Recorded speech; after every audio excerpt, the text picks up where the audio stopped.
Very beautiful morning to every one of us. I hope we all had a beautiful night rest. We're all welcome to the second day of this great event, the African Forum 2023, Education Africa 2030 and beyond, Sustainability and Social Impact in an African Context, hosted by Covenant University. And in the spirit of that, I would like us to all rise, please, on behalf of Covenant as we take the opening prayer.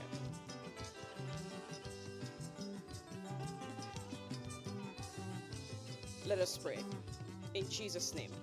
Our Father and our God, we welcome your presence here again. We appreciate you for yesterday. Thank you for a seamless event. Thank you for your grace and your hand. We ask that even as we proceed today, your grace will remain with us in the name of Jesus Christ. Thank you, Abba Father, for in Jesus' mighty name we have prayed. Amen. May I at this juncture invite Dr. Veronica Almeni, who may please be seated.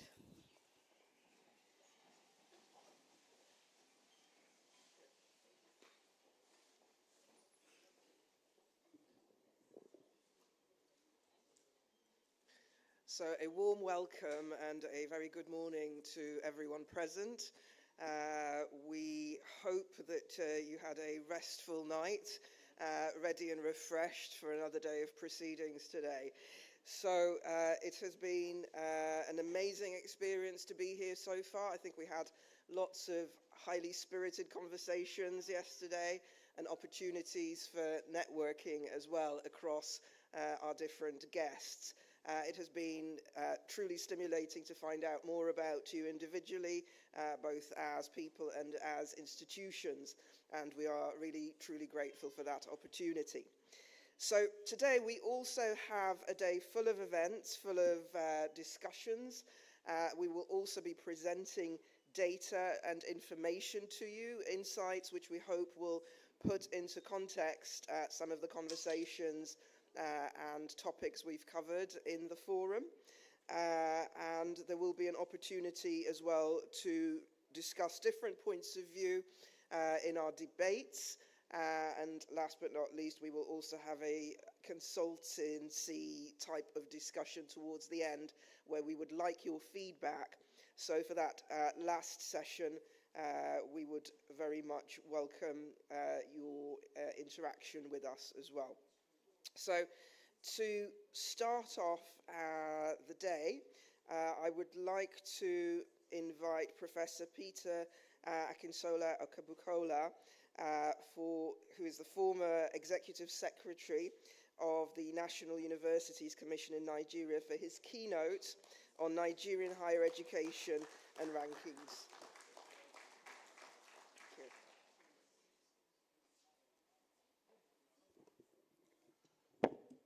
I joined the authorities of Covenant University and the QS team in welcoming you to day 2. If you notice, like I did, the program, yesterday we looked at issues broadly, but converging around indicators of ranking. Quality issues, research issues, partnerships, and the rest, reputation. So today I've been asked to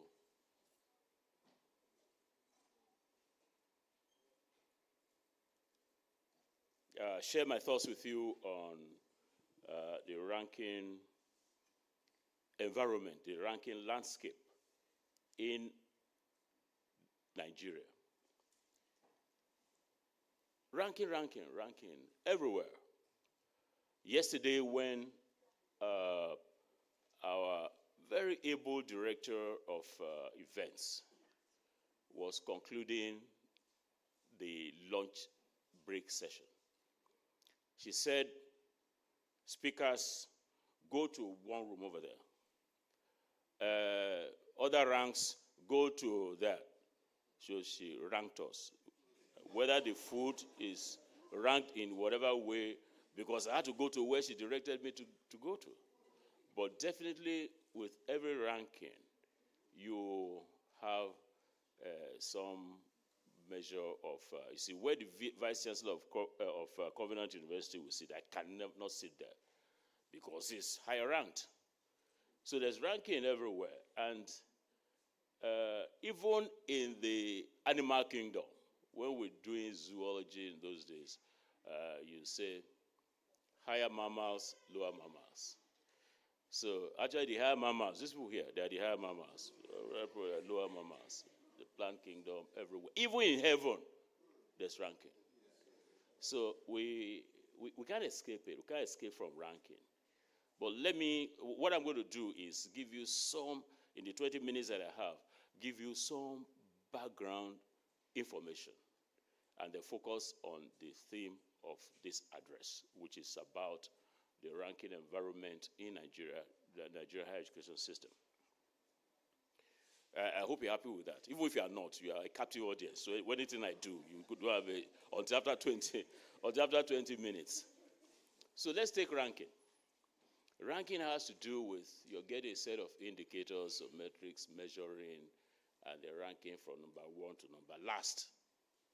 Rating, on the other hand, which you will see, look at these rankings, the 2023 World University Rankings by Times Higher Education. And you can see this great university, Covenant University. You're going to see in a minute the landscape of higher education, of university education in Nigeria, and find that Covenant University, in terms of age, is a toddler just coming up. But this toddler is turbo boosted. That is overtaken. You know, yesterday, I said a little while, and I said in a few years, you are going to have Covenant University, you and your people, number one plus, not even number 1. So in impact rankings, you can see only 2 Nigerian universities, and you can see Covenant University there. So that's ranking. These are ranking, excuse me. Then let's take rating. Rating is clustering the different, if you like, clustering the indicators, the scores on the indicators, and then arranging in a, well, I'm going to be tautological now, rating in terms of 5-star, 4-star, 3-star, 2-star, 1-star. So if you went to Lagos and you say, I want the number 1 ranked hotel, nobody is going to listen to you because the hotels are rated 5-star, 4-star, 3-star, and the rest. Hospitals are also rated. Airports also rated. So that's the difference between ranking and rating. By the way, there's going to be a test, a short test after this address. So you better be making notes. So what are the advantages of ranking? Advantages. I've highlighted a few here. They stimulate quality since there's competition. So you see Covenant University, number 1, Ibadan, that was founded something years ago. We say, no, how can this toddler run past me? And then they'll have to wake up. So there's competition that is stimulated. And it allows you, in terms of referencing, comparing yourself with others, it gives you that leverage to compare. And it gives a feedback to the proprietor, those who own the universities and the managers, about how they stand. There are a couple of disadvantages. Those who are not so well ranked, enthusiasm is dampened. And of course, the rankers, the powerful people, they will decide what metrics they want to use and how they want to tweak the weightings they want to give to the metrics. You can't query them. That's what they want.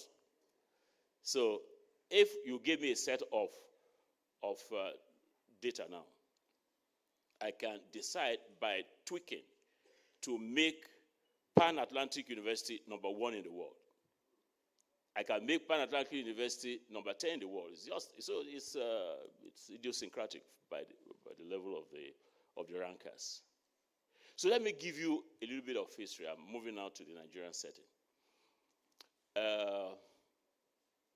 In 1998, there was a world conference on higher education. Every 10 years, by the way, UNESCO gathers the world of higher education together in Paris to look at higher education, how far we've gone, where we are, and where we should be. So 1998 World Conference on Higher Education came to a conclusion, and there was a resolution. Look, at that time, there were about 17 or so thousand. Today, it's about 30-something thousand institutions, university-type institutions. So let's see how we can begin some measure of ranking.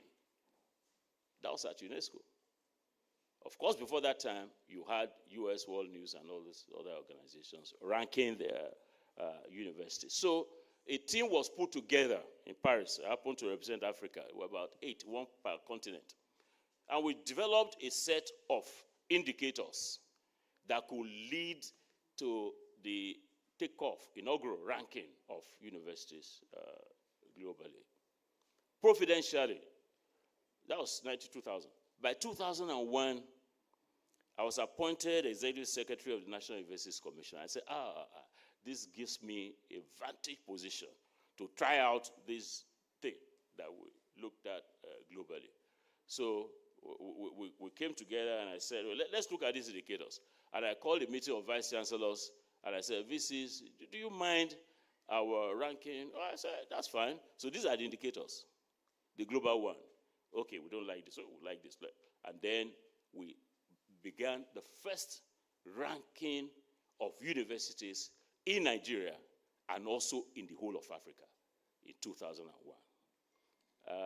By 2002 and the rest, we refined. You go to see the refinement in a little while. 2003, the others joined us. The world caught up with us, more or less. And other ranking schemes came in, and African Quality Rating Mechanism. I'm going to mention that briefly. Oh, there's something before this. So 10 years down the road, we met in Paris to review how far we've gone. On my right is the person who is in charge, let me use that phraseology, of the academic ranking of world universities. That is Shanghai ranking. So he came to report. I came to report for Africa, to report for Nigeria. And then on my left is Phil Beatty, who is the chief knowledge officer for Times Higher Education. So we reported. And then you have this gentleman, that's Isidro, who is the ranker. Who is the lead of the Webometrics lab in Spain. So we go to different labs and see what we're doing. Yeah, this, when I reported the efforts of Africa, the efforts of Nigeria at that UNESCO World Conference. These are rankers. These guys are all over ranking everything. So UNESCO then decided to come up with a book, Rankings and Accountability in Higher Education. So I contributed chapter 8, an African perspective on rankings in higher education. Some few years down the road, I found that there are two groups of people, those who love ranking and those who do not. So I coined a word, rankingphilia. You are not going to find it anywhere. It's rankingphilia. Those who love ranking, and rankophobia. What we found when we released the first set of rankings in Nigeria, the vice chancellors were quite pleased. Those were the top 10 or 12, 10 overall by discipline and all that. Quick. Every convocation lecture, every graduation, on websites. Oh, we are number 1, we are number that. Then by 2002, when some regressed, they didn't like it again. And they began to hate which kind of thing is that. So it still exists, that will exist forever. Those who are well ranked will say, this is good. Incidentally, last year, there was one university in Nigeria, top university in Nigeria, when it was well ranked on the Webometrics. Everywhere. We are number something on the Webometrics. We are number that. When it fell down, they wrote to Webometrics, remove our name from the place so that they are not ranked. So regardless, vice chancellors, participants, ranking to stay, whether you like it or not. And I keep telling vice chancellors, there's some ranking schemes, is not, you don't have a choice. Webometrics, Isidro, will not ask you, do you want to be ranked? No, it won't ask you. It will get into a data and rank you. Some will say, okay, I want to apply times higher education, I want to apply QS, I want to apply this thing. Academic ranking of world universities will not ask you anything. The major filter, the first, is whether or not you have somebody who's a Nobel Prize winner on your faculty or you have produced Nobel Prize. That's the first filter, first criterion. The only university that I know will move towards that quickly is Covenant University. You know why? Because Covenant University, over the last 6 or 7 years, had established partnerships with Nobel Prize winning economists, scientists. They come here, but it's expensive. So many of the VCs who are here, you can't afford it. You cannot. Because to bring a Nobel Prize winner here to interact with the faculty, stay for about a month or something like that will cost you about 200 million naira. You VC, prefer to use that one to globetrot than to give to one person there. So NUC is globally applauded for its ranking, being number 1 in the whole of Africa. You will see some strength that we have in there now. We ended up with what we call the Academic Quality Index. Yeah. So in 2001, this is what we came up with.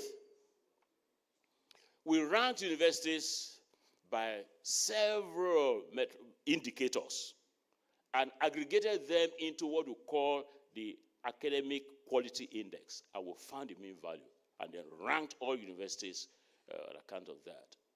A professor from FUNAB, you are there, you did well. You people did well. The first ranking, you have University of Agriculture Abeokuta as the number 1. And it went on and on and on like that. And then we ranked also on the basis of let's say, the generation. You know, in Nigeria, we are first generation, the early ones, and it goes all the way down. So these are some of the clustering of, yes.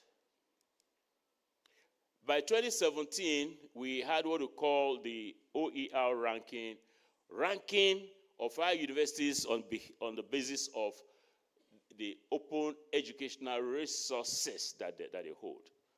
No ranking system in the whole of the world has done that. So we also make a boast that Nigeria carry last. Yeah. Yeah.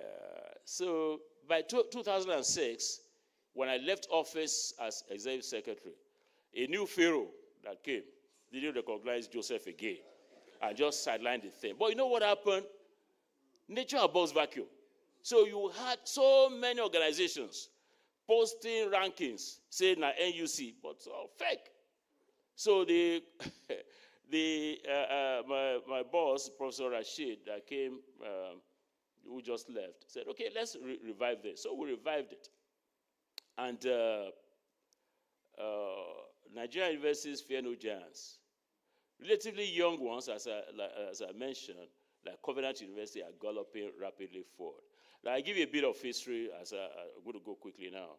We have, as I said, first-generation universities, those established in the early days, second-generation universities, third. We have state universities. Their years of establishment have we have private universities. Interesting enough, the 1999 group, you find Igbedejo University will say, I'm the number 1, the first private university in Nigeria. Oh, yes. Boyer University, the first. Babcock University, the first. The thing is that, yes, they are all the first. They were licensed the same day at NUC, but they will want to deceive people, say that as if. So then we had Great Covenant University in 2002. So I'm happy that I was part of the licensing of this university. And I was able to see that it has grown so well. Pan-Atlantic University, interesting enough, Pan-Atlantic University was Pan-African University when we licensed it at NUC. But The African Union, strong man will pull this thing.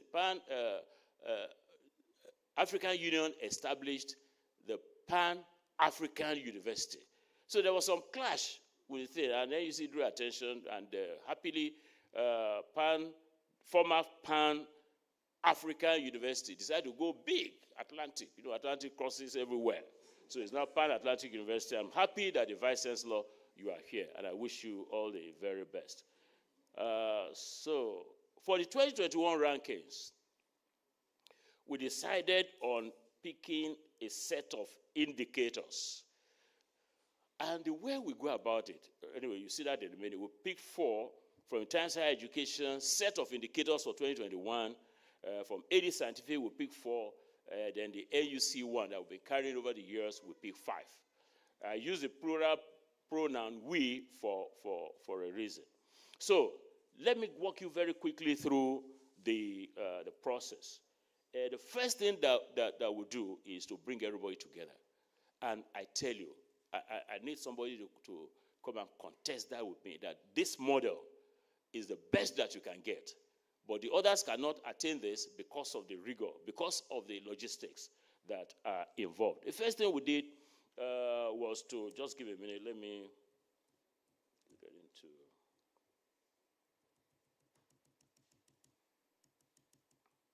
Don't worry, I'll keep within my 20 minutes. Yeah. The first thing we did was a series of preparatory workshops with directors for academic planning. We brought all of them together. Okay, now, what are the indicators that we want us to use for this year? And they said, okay, what about this? Fine. What about this? Oh, let's go beyond the typical AUC indicators. Let's pick some indicators from some other global ranking schemes, which we did. Go back quickly to 2001. When the VCs agreed on having rankings, and we agreed on the indicators. So I told the VCs, send your director of academic planning to NUC, let's meet and start a workshop, and they came. So I told the director of academic planning, you go bring data on this, on enrollment, on research, on all of this. So they went back. And when they came back and wanted to do, because we do it collegially, collectively. So I asked them, look, can you, they brought their data, and we started doing the mechanics of aggregating and all of that. So it just occurred to me that, am I sure that the data brought by DAP from this university, is it credible? So I then asked that, I'm sorry, DAPs, you are not going back tomorrow. You are going to go back after 4 days. There was some humming. No, how can we go back after 4 days? I would like you to go, University of Lagos, Director of Academic Planning, you have to go to Bayero University, Kano. I said, no, I haven't got money. No problem. I called the Director of Finance, Mr. Omole. Mr. Omole, get some money for us.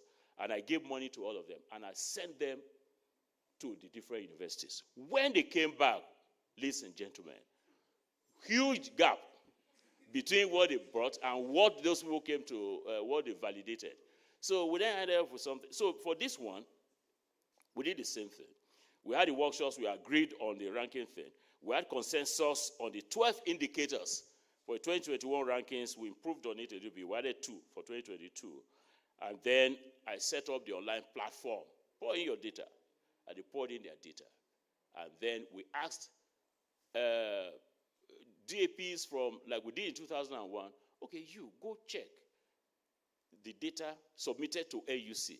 Also data from that university. So we had very extensive, what you can call close marking and validation of this. So this stage 4, in my view, is the validation of data entered by accredited officials of each university by teams of directors of academic planning, and cross-validation with records with NUC. I brought some data here yesterday. What are the records? So you can't deceive us. You can deceive QS. You can deceive Times Higher Education. You can deceive anybody, but you can't deceive us. Because we have data, we can cross-check what you are given.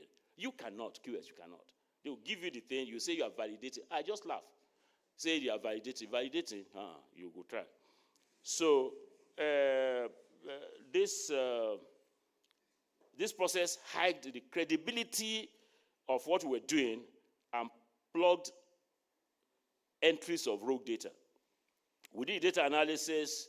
We do it collegially, and then we had approval of the results. We have to approve the results, and then endorsement by the vice chancellor. After the DPs are finished, we then bring in vice chancellors. VCs will look at this thing.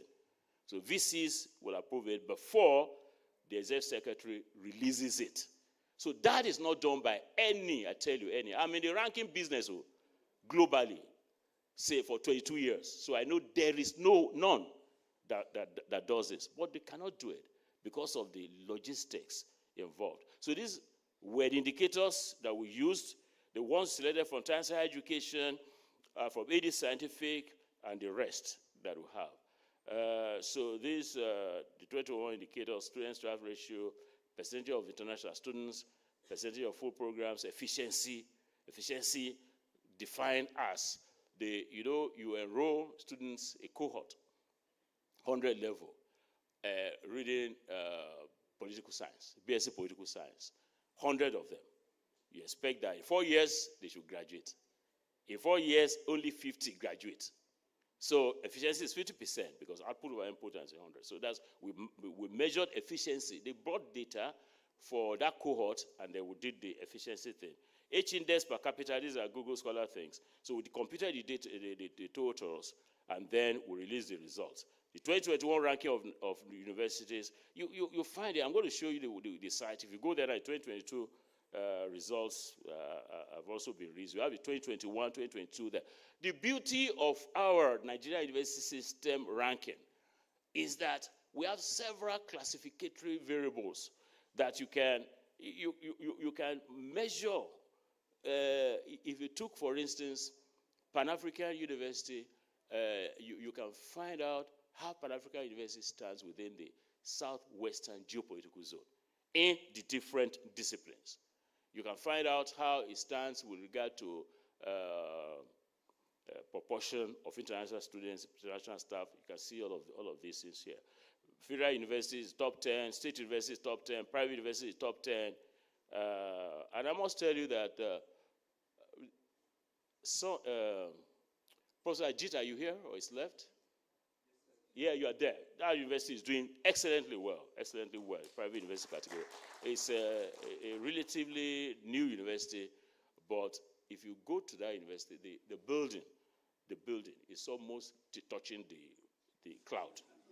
So and you have Professor Ajit there doing excellently well. So what we'll also be able to do is to look at the proportion, percentage of international staff by geopolitical zone. See all of this. Google Scholar presence, all citations. So are we interested only in data? No. We're trying to find out impact. Not impact specifically on the 17 sustainable development indicators, but on knowledge economy. How are we impacted on the knowledge economy?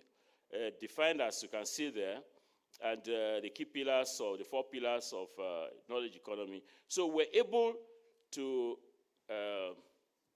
get what we call the knowledge economy index from the data we pull together. We agreed with all ourselves. How do we do it? We all agreed on how to compute that index. And then we measured our university, the top 10 universities with regard to in 2021. 2022 is out. That's the URL, nucrankings.ng. There you have all the data. You have 2021 rankings, 2022 rankings, all the methodology and everything. Oh, I'm so sorry. Yeah, I'm so sorry. Yeah, so that's the 2021. So these are the overall rankings by federal universities, state universities, percentage international staff, percentage international students. All that I've said in the last 1.5 minutes, talk about knowledge economy and all of this. I suspect that Professor Abiodun Humphrey Adebayo will give you this. I'm sure you will give to our participants. Thank you, sir. Yeah, we talk about knowledge index. So that's the thing. Yeah, here, the 2022 one, nucrankings.ng. If you go there, you find the whole thing there. Transparent, validated, credible. The 2021 rankings, 2022 rankings, you find a methodology, everything you have on this site. So this is 2022, and then we've developed a strategic plan for top ranking of Nigerian universities in global league tables. Our goal is that by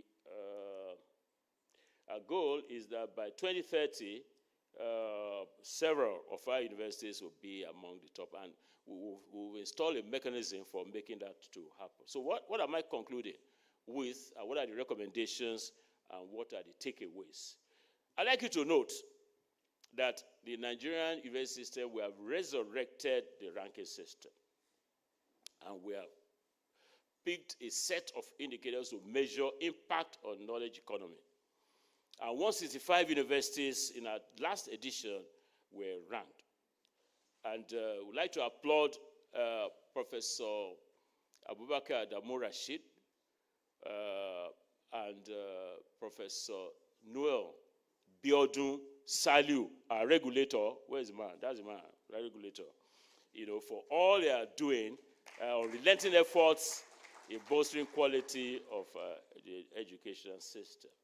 And I'd like you to note the impact of ranking on knowledge economy. So it's not just come and brandish data, flaunt data, but how we applying this to bolster our economy. We have identified elements in the Nigerian, African, and global knowledge economies that need targeted intervention and support ranking to foster competition. We have to foster competition among our universities and enhance their global standing on global league tables. Strategic plans, I mentioned, have been developed, and we urge government, state, federal, and the owners of our private universities to invest more on education, special education, to improve the capacity and the rest of them. I thank you. And,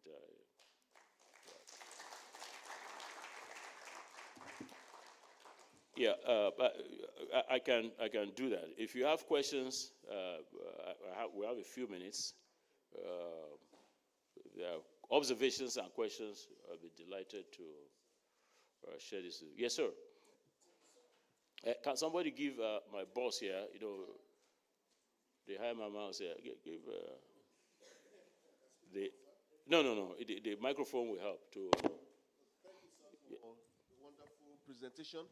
I was just wondering, sir, is there a policy in NUC that will make the ranking sustainable? I'm afraid if the next year says no to ranking, what happens again? How do we sustain this ranking going forward? The regulator, the regulator is here. What happened in the past? Yeah, exactly. The regulator is here. Because you see, the rankings helped tremendously. If you sustain it, Nigerian universities, we have a lot of potentials. We have, as I speak, about 16,000 full professors. And they are brilliant people, doing very well. But if we do not continue, to stimulate this competition, it will wane, and our standing will begin to regress. So he will answer that. Yes, sir. Thank you very much, sir. Our distinguished Professor Peter Okebokola. And I just want to say publicly here that we cannot thank you enough, sir. Impact on the Nigerian. I mean, we know what we have benefited from you, from the various trainings you have done willingly for the system. And God will continue to reward you, sir. Amen. I mean, talking about the sustainability of the ranking, of course, like you rightly said, it depends on the ES. Exactly. I remember when Professor Kebokola was ESNUC, he started it. After that, it was halted for some time, and another ES came and revamped it. So, I mean, it depends on the one who is at the helm of affairs. But that notwithstanding, I remember, sir, that one of the things we told the DAPs on the training was that it's not so much about your position in the globe in the Nigerian NUS ranking. Our goal is to make sure that Nigerian universities do better in global ranking. Yes. And I will tell you that the last Times Higher Education summit we had, it was more or less like, for me, it was emotional. The country people just say different things about, they're not people. And they will single out Nigeria as the most improved country in ranking. I mean, it was mind-blowing. Yeah.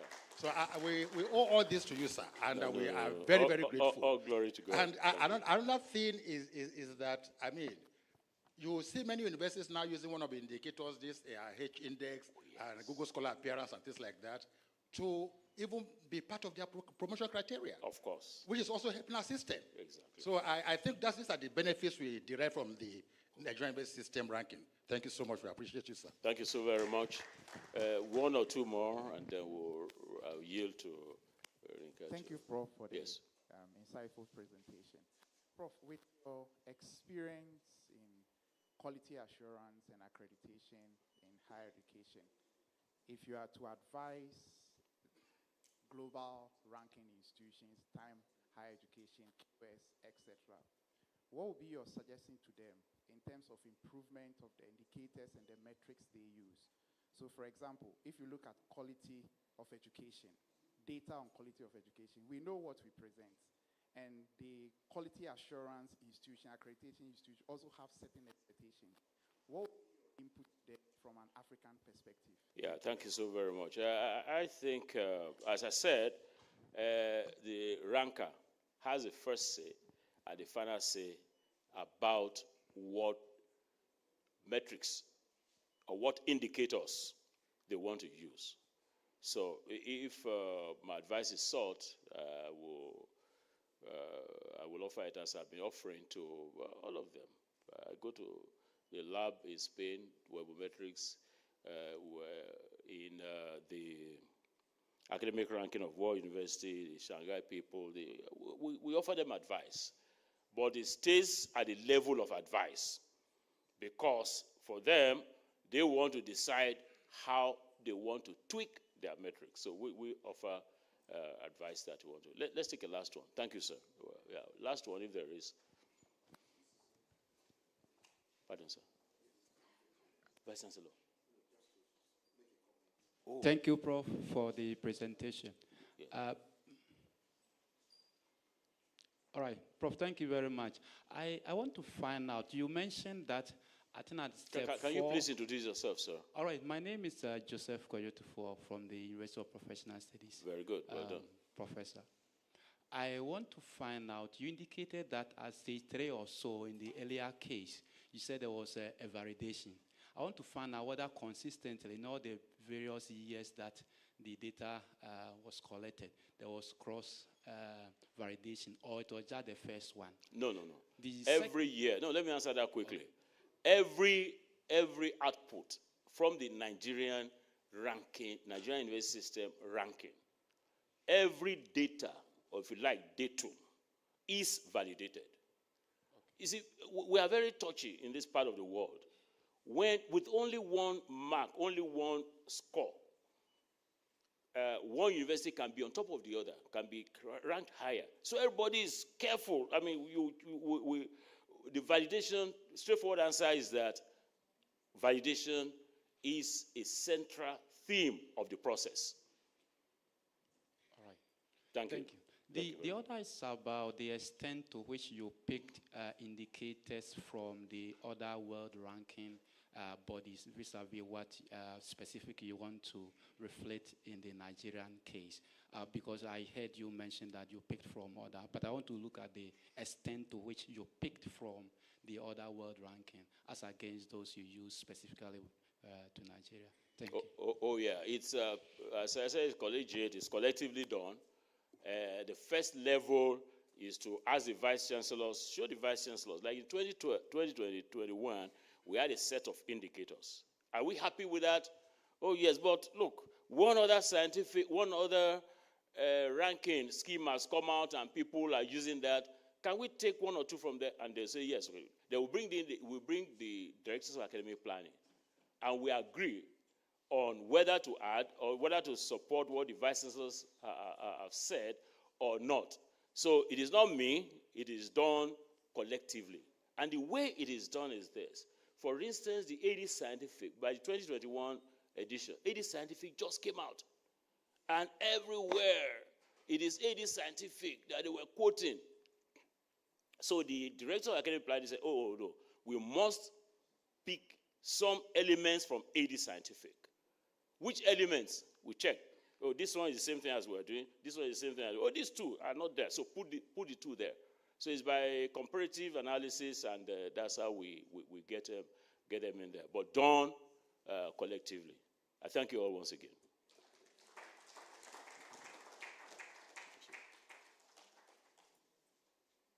Oh, sorry, Vice Chancellor.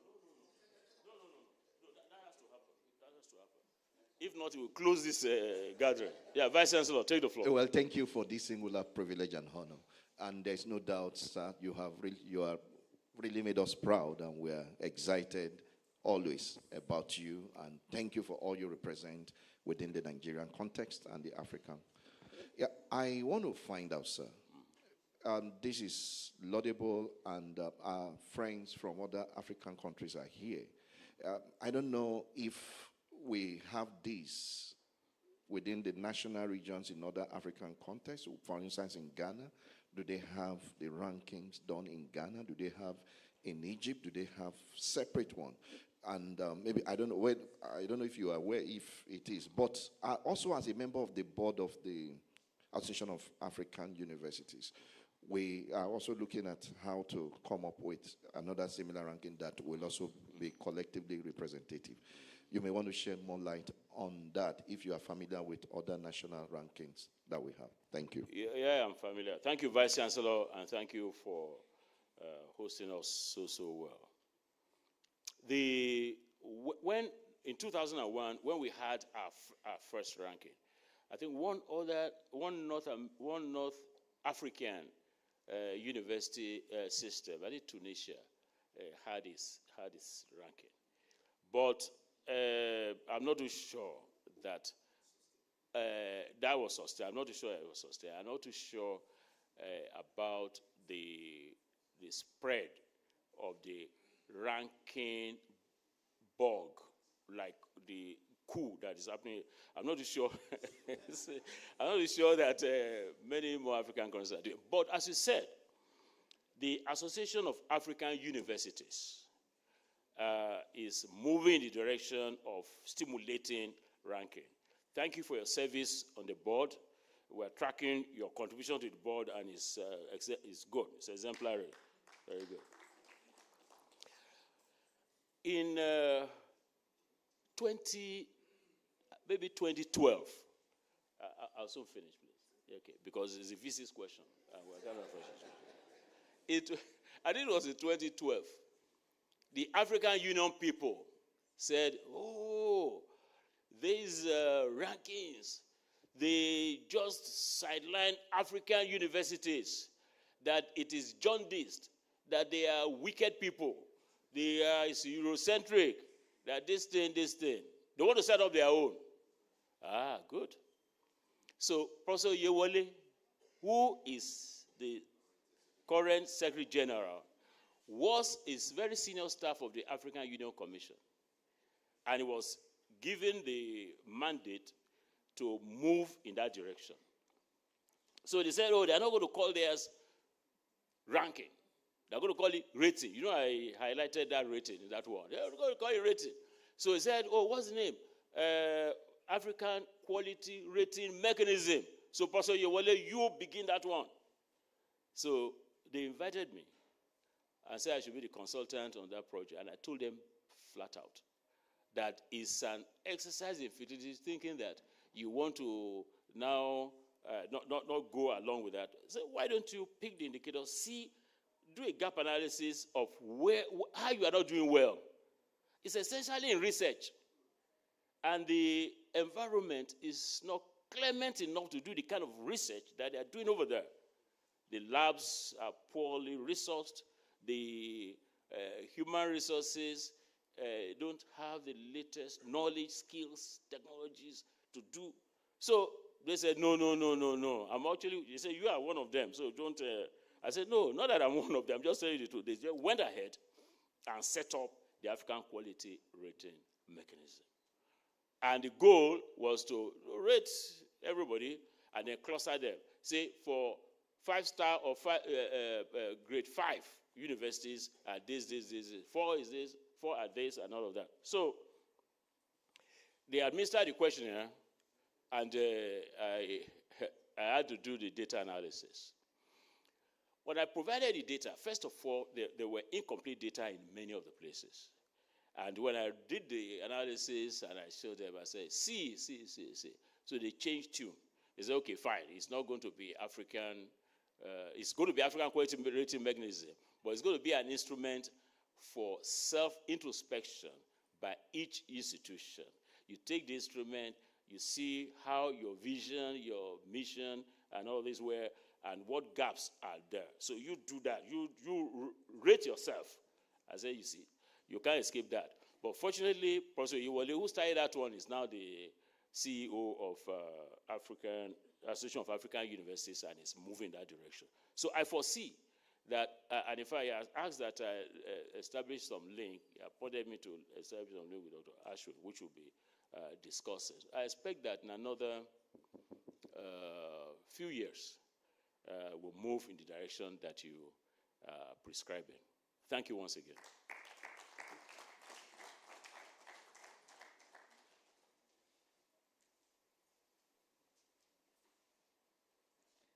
Thank you very much. It's great to see such spirited discussion, and we have opportunity for more points of view as we continue today. We are going on to the next section, which is our debate, and as the moderator, I'd like to invite Dr. Ashwin Fernandez. The topic of the debate is Africa needs a region-specific university rankings framework to boost excellence. So let us continue the conversation.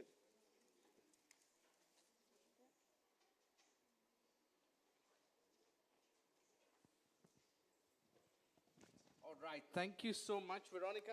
And after the first session, which was very interesting, so there is no doubt in the room that we need rankings for measuring performance. So the debate today is not about whether we need rankings or not.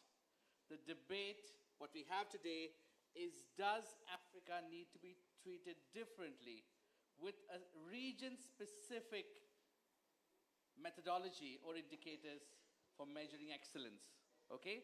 So I want you to start thinking of this as I invite the panelists up. So the exact motion for this debate today is Africa needs a region-specific university ranking framework to boost or measure excellence. That means a special framework different from the rest of the world. So is excellence measured differently in Africa? Think about it, because we will be having a poll on that very shortly. So keep your phones ready. So for that, let me invite, for the motion, I will invite Professor Peter Okebukula to be for the motion. Thank you.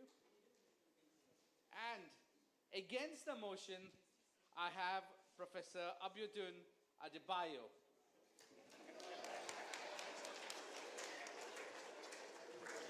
I have lost already because this hall is full of Covenant University people. How will you vote out your vice chancellor? You cannot. All right. So, and then again, for the motion, please join me in welcoming Dr. Patrick Awa, the president and founder of Assisi University. Right? And joining against the motion is Professor Ajanaku Olosei. Please. All right, so I have Rami who's handling the PowerPoint and the voting system there. So I hope you all have thought about the question or the motion. It is not about whether we need a ranking. We definitely need a ranking. But do we need a region-specific ranking? So Rami, if you could have the slide. It seems we need it on PowerPoint mode, please.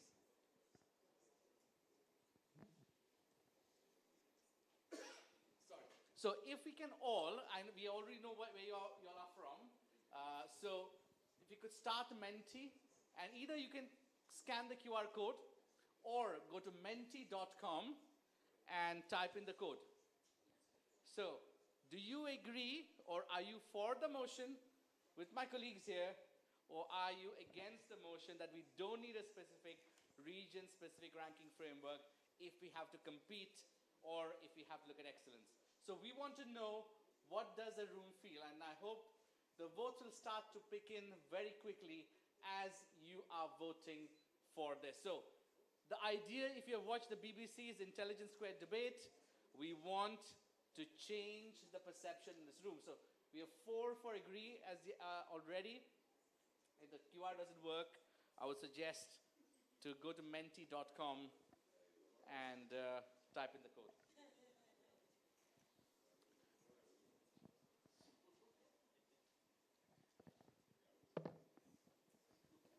So while we are waiting for the polls to come in, there are 8 votes for, 9 and 1 against. What we're going to do, this is a slightly different format. I will first request Professor Peter Okebukula to make his opening 5-minute statement, maximum 5 minutes, on for the motion, why do we need a region-specific ranking framework? And then we will ask Professor Adebayo to tackle that for another 5 minutes on why we don't need a region-specific ranking framework.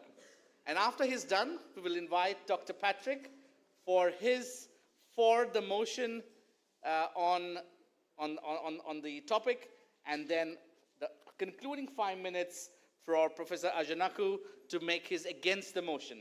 So that's the first 20 minutes. And then we will tackle those specific questions you have for the panelists, and I will have some questions based on what I've heard, right? So it does seem that we have 22 of you here today who agree we need a region-specific ranking framework. So against the motion job is slightly difficult, is to change the votes in the room to, of course, disagree, or the motion as actually won if it's at the end of it, it remains the same, all right? So if we start, I would like to ask Professor Peter, either you can take the podium or you can be in your seat for 5 minutes to make your opening statement. Thank you, moderator. Even now, we don't win. We don't win, or we don't win. I think we should end the debate now, because there are several reasons why we should have an Africa-specific, region-specific university rankings. The first relates to a broader scheme. The World Athletics competition just ended. We had the World Cup for women. We had the World Cup, the men. For you to perform well at the global level, you need to have performed well at the national and at the regional levels. If you don't have a national league from where you will draw your good soccer players, if you don't have a regional competition, then performing well on the global will be a huge challenge. So my first point in the opening of this debate is that having the Africa regional specific ranking will prime us for better performance at the global.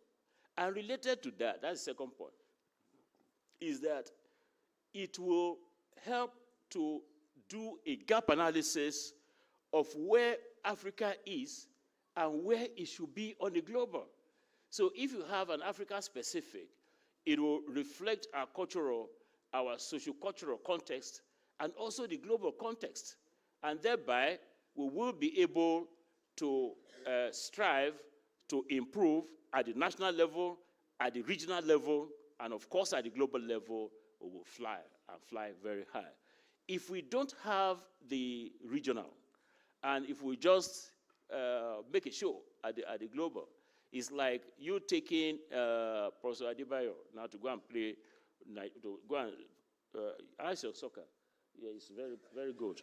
To represent Nigeria, you know. But if we had a scheme whereby we have local practice, national practice, regional practice, then our performance out there will be exemplary. These are my opening statements. Thank you.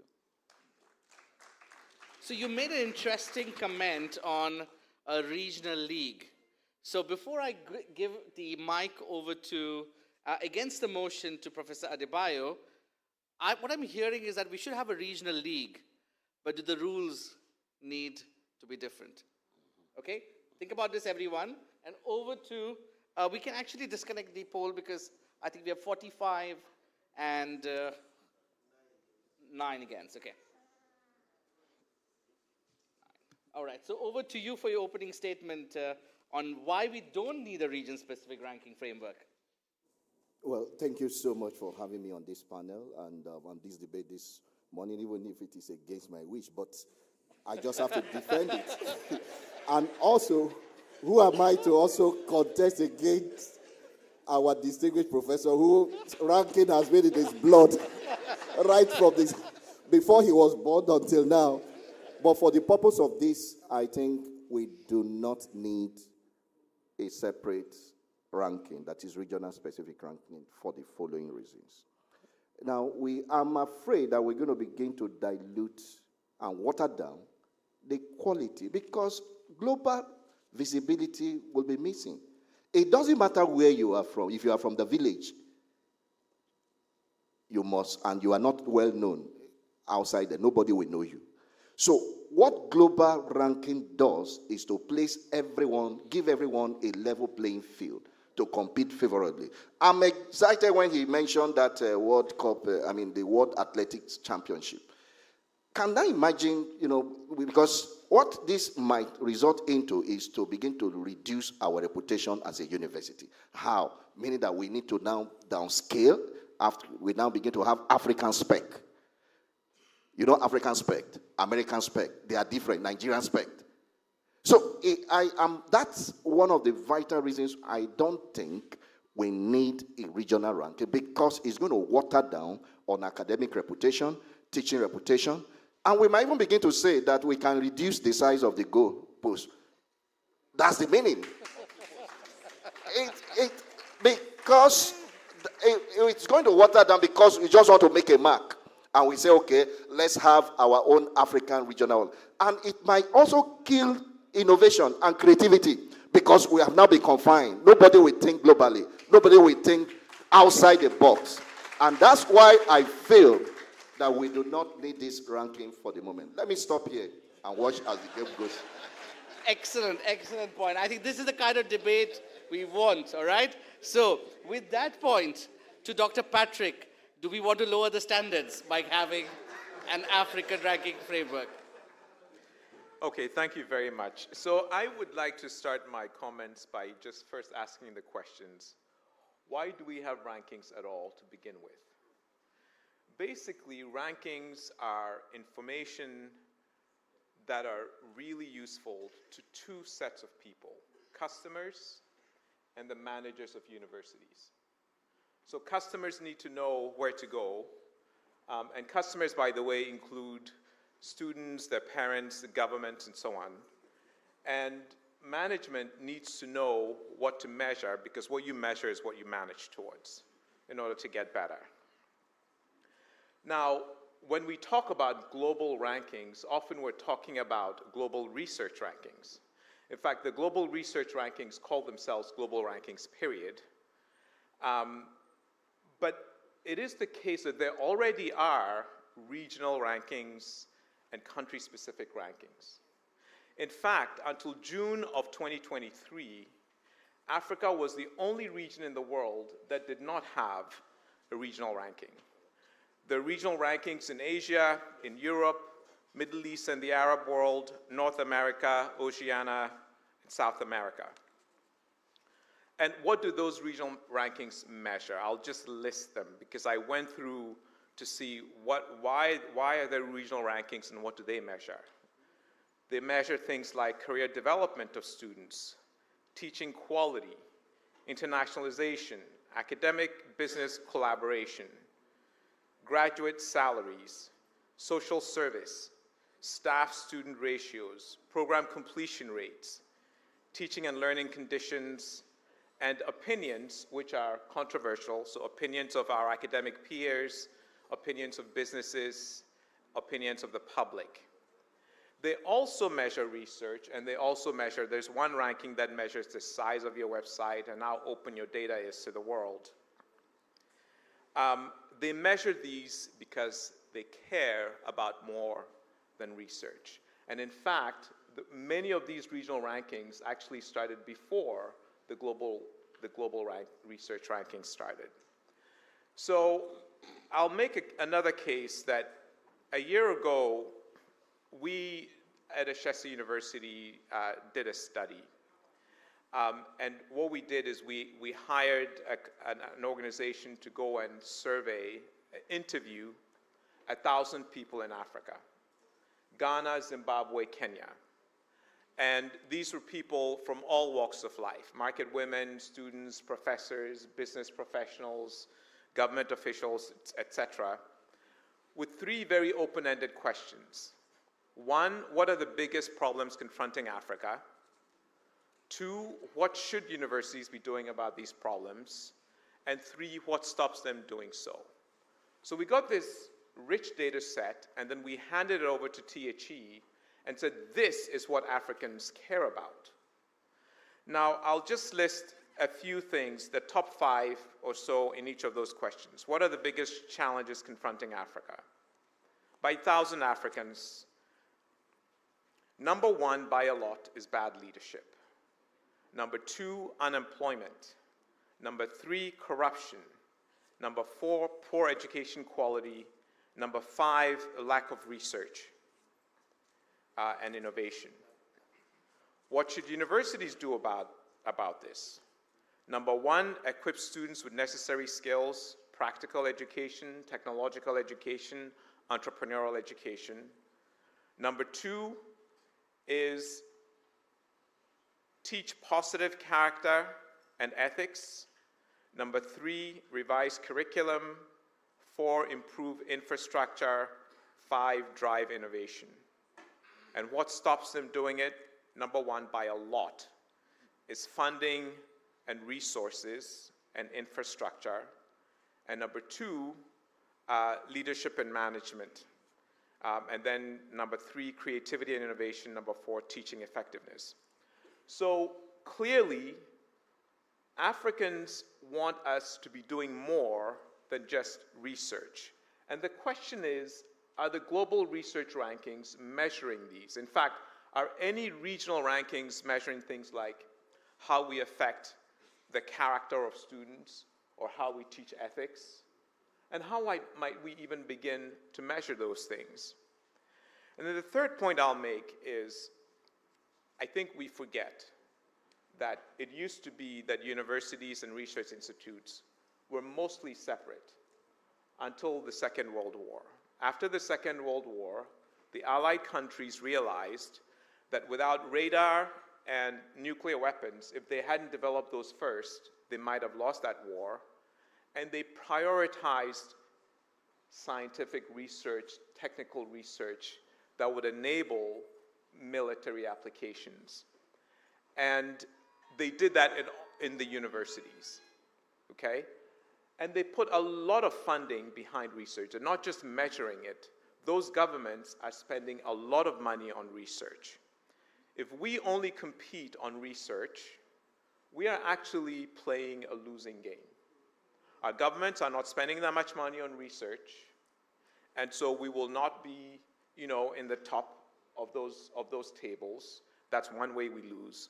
But the most important way we lose is that we're not measuring and managing our performance to the things that matter in Africa and to the things that matter to the African citizens. So that's my argument for why we need an Africa-specific ranking.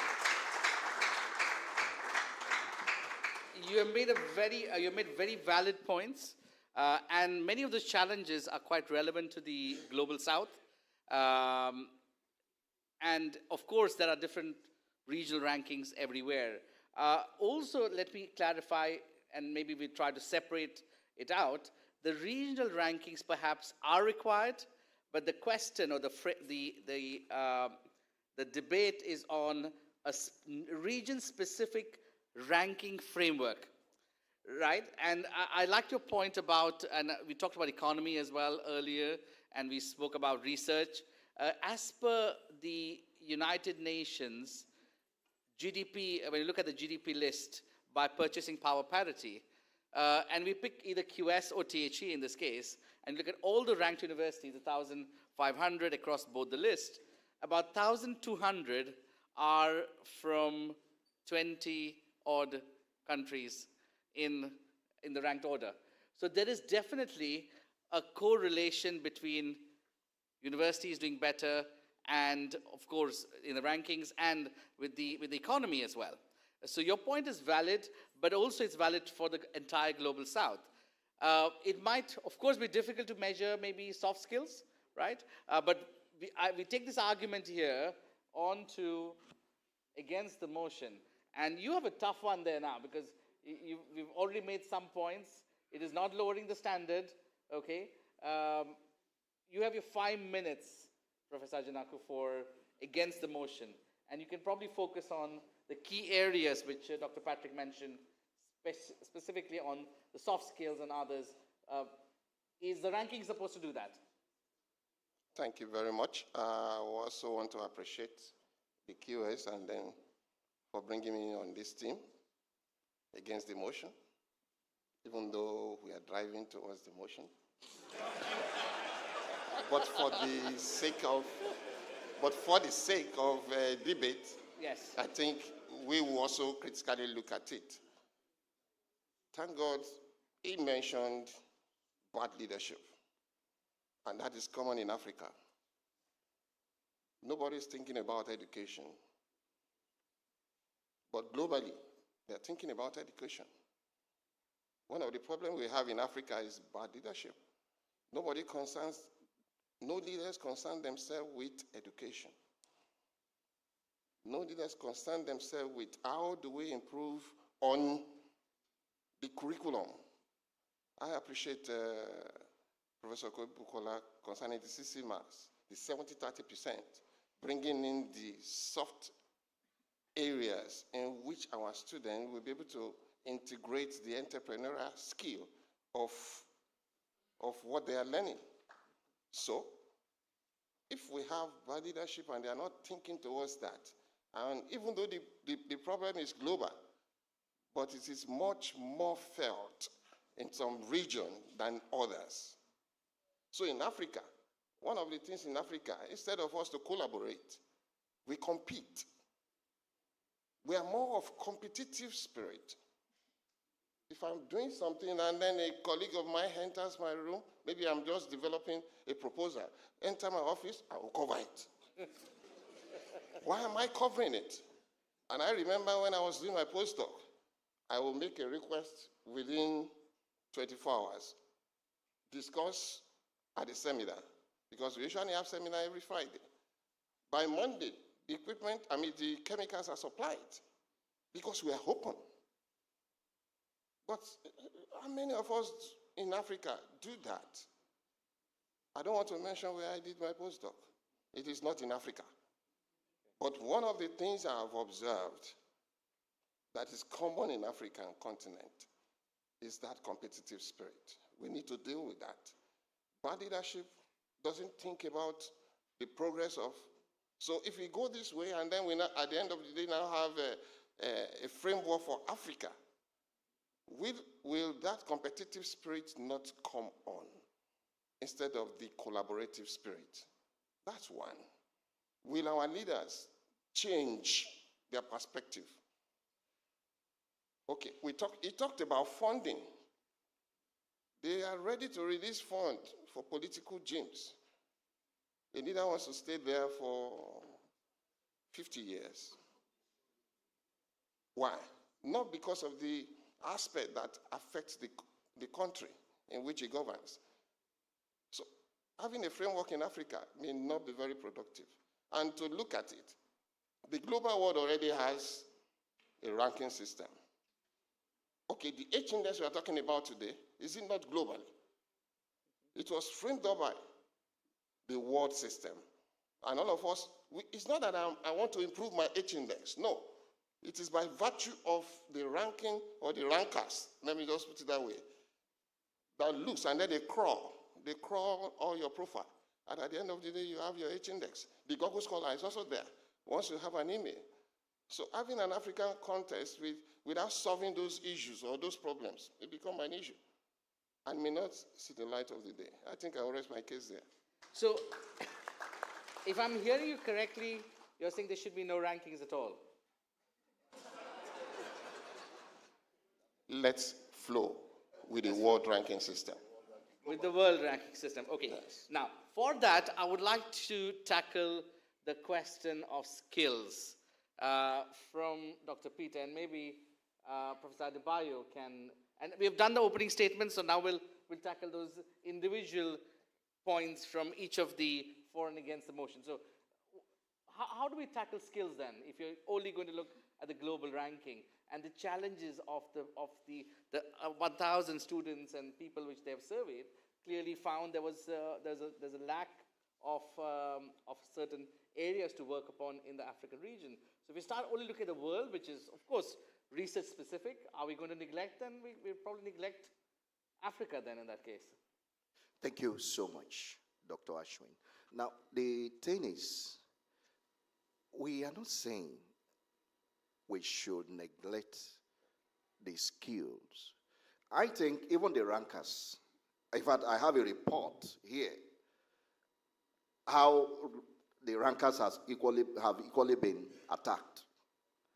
Now, I was reading a report in preparing for this debate on how a professor in South Africa, all he did was to engage ChatGPT and say, do we really need this ranking? And ChatGPT brought out a whole lot of points attacking the rankers. I'm talking about including QS and everybody now. And that one of such is that even the rankers are biased, that they tend towards tweaking those parameters towards the global north, rather than even this side. And I'll give you an example. One of the rankers said, for instance, when they send out this survey document, and as part of measuring research reputation and the teaching reputation, and which are just, you do not have definite figures to attach to them. And what they do is that Africa initially had just 2%. 2% of the population they will use are from Africa, whereas the other segment of the world, that one is already biased. I'm not saying, it's not QS that does that. Now, that's what THE does in then. But you see, on the skills now, these are things we can begin to bring into even the global ranking. That's what we are saying. If we have, how do we also incorporate some of these skills? And you see, why I'm driving towards QS ranking is the employability assessment that is there. That's why for me, is a major one, because we must be able to track our graduates. Yes, of course, there is academic reputation, there's research reputation, there's internationalization, and all of that. But we are now saying we should not allow these parameters to be static. It should be dynamic enough. If we come up with one today, and of course, you have a survey study that you have carried out to see where persons have equally made contribution. We can bring in entrepreneurial skills. I'm glad Dr. Patrick mentioned about other things like ethics here. Now, if you look at us as a university, our number one there is spirituality. We have this possibility mentality. We have 7 core values in our university that guides all our operational mandate in the university. And one of the things we train our students is on entrepreneurship. soft skill development also. And that's why they are outstanding. So, but nobody is measuring this. It's not in the global ranking. It may not be there. But these are things we may begin to impute into the global ranking. And when we do that, we may not really need any regional ranking. Thank you so much. Okay, so I want to go to for the motion, because that's really interesting. And both to Dr. Patrick and Professor Okebukula, my point here is, if these could be measured globally, the rankers would already measure them. So it does look like, and in Africa, it could even be more challenging to measure things like ethics. How do you measure ethics? How do you measure negotiation skills across an entire African continent? So would either of you like to tackle that?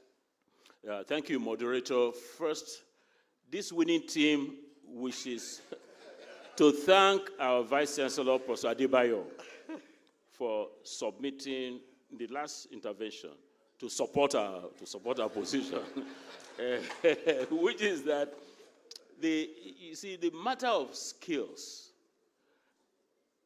if you want skills to be an indicator for the global, or in this case, for the Africa-specific framework, you can make it happen. There's nothing, absolutely nothing, I'm in the area of measurement, that you cannot measure. You agree on the instrumentation, you agree on the process, and you measure. Did you know, of course you do, that in the Olympics, if a particular country has some games or some sport that is not yet global, and is practicing it and is making some joyful noise about it, the global will adopt it. So, if we have the Africa regional specific rankings with skills as a component, over time, if we don't have the skills in the way we have defined it, ethics and all of these measures in the global will over time see that, this thing is quite good, and it will be adopted. So Africa, apart from being in alphabetical order, the number one in the regions, will be the lead in making this to happen. For us, this team, I see a situation where the other regions of the world have their own region-specific framework for ranking. The Europeans have theirs, in Asia, in North America.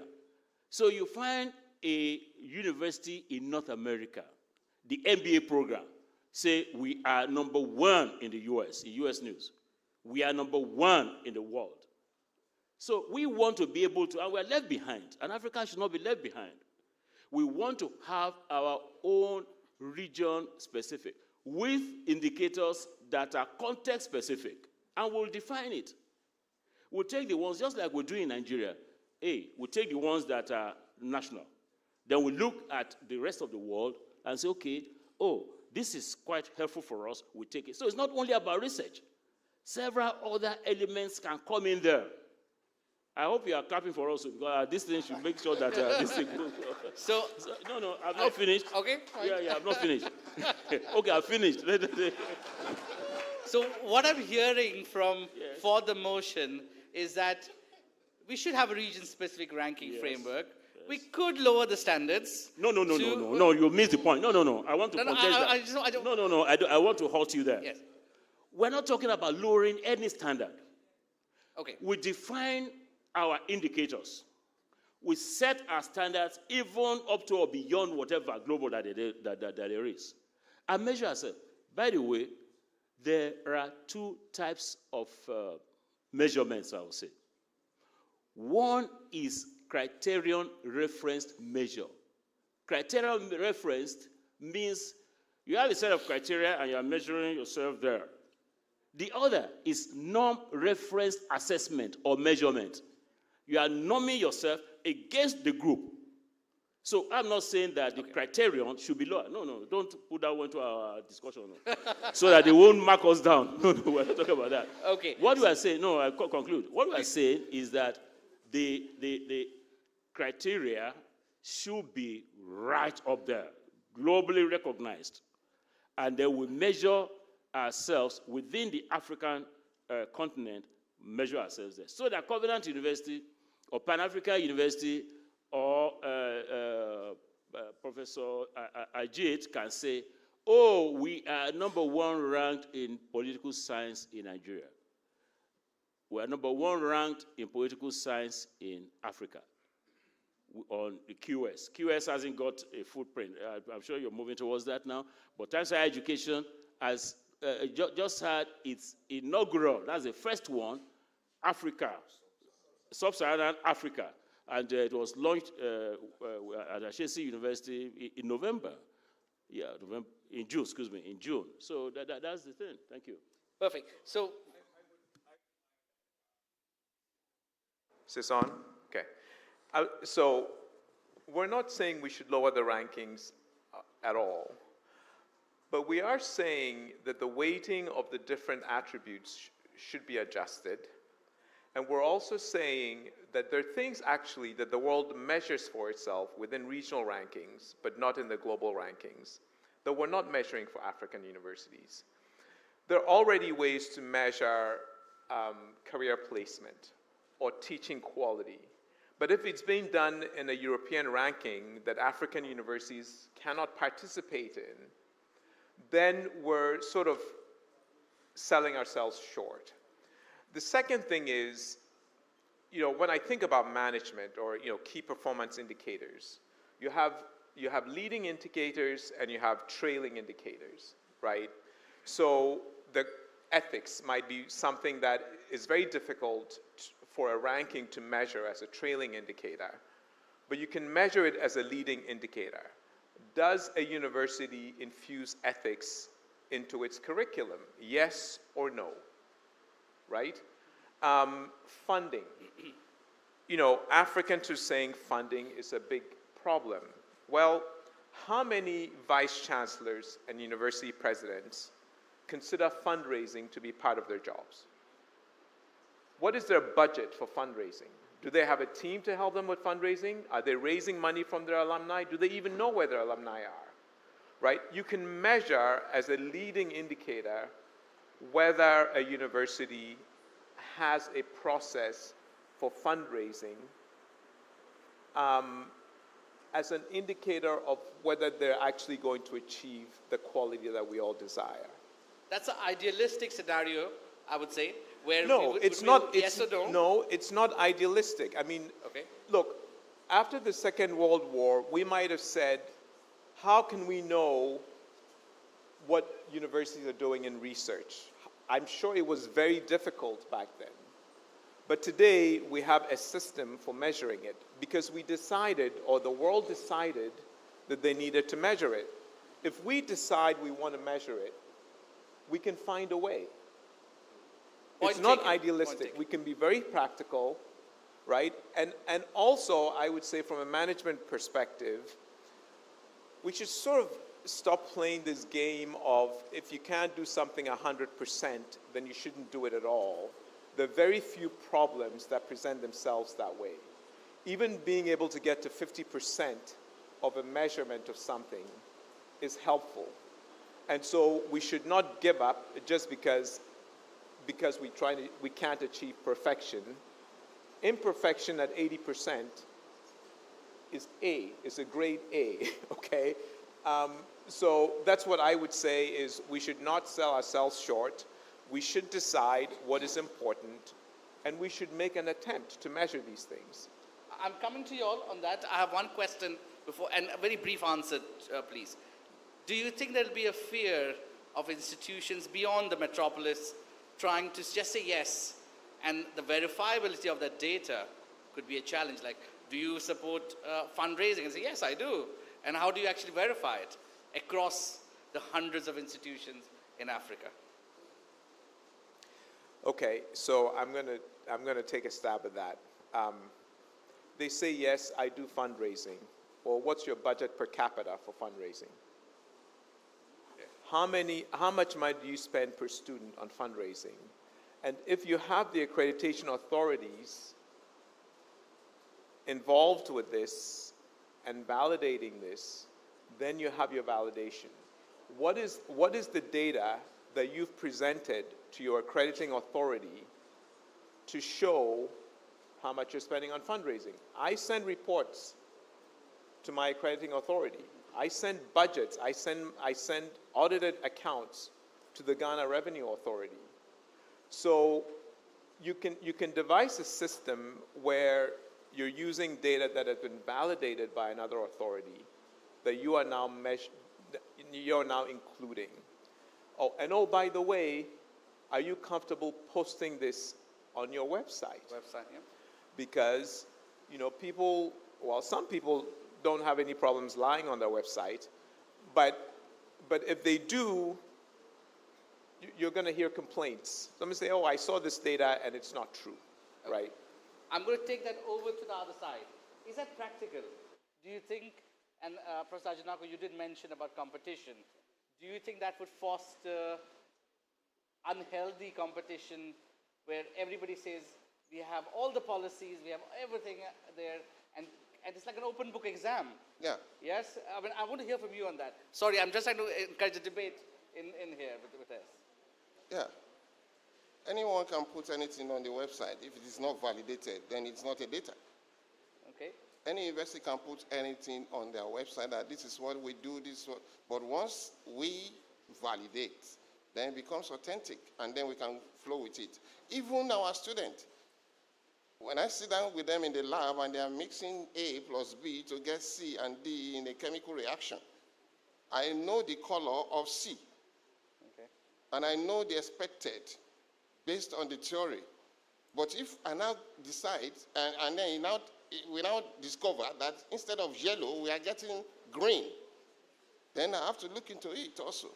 That is the basis of research, to be able to confirm. Validation is one of the main key. And you see, I'm still of the opinion that in Africa, we don't need that regional because of that competitiveness. One, let me take an example for using Covenant University platform. In 2017 or thereabout, our international reputation was 0.2%.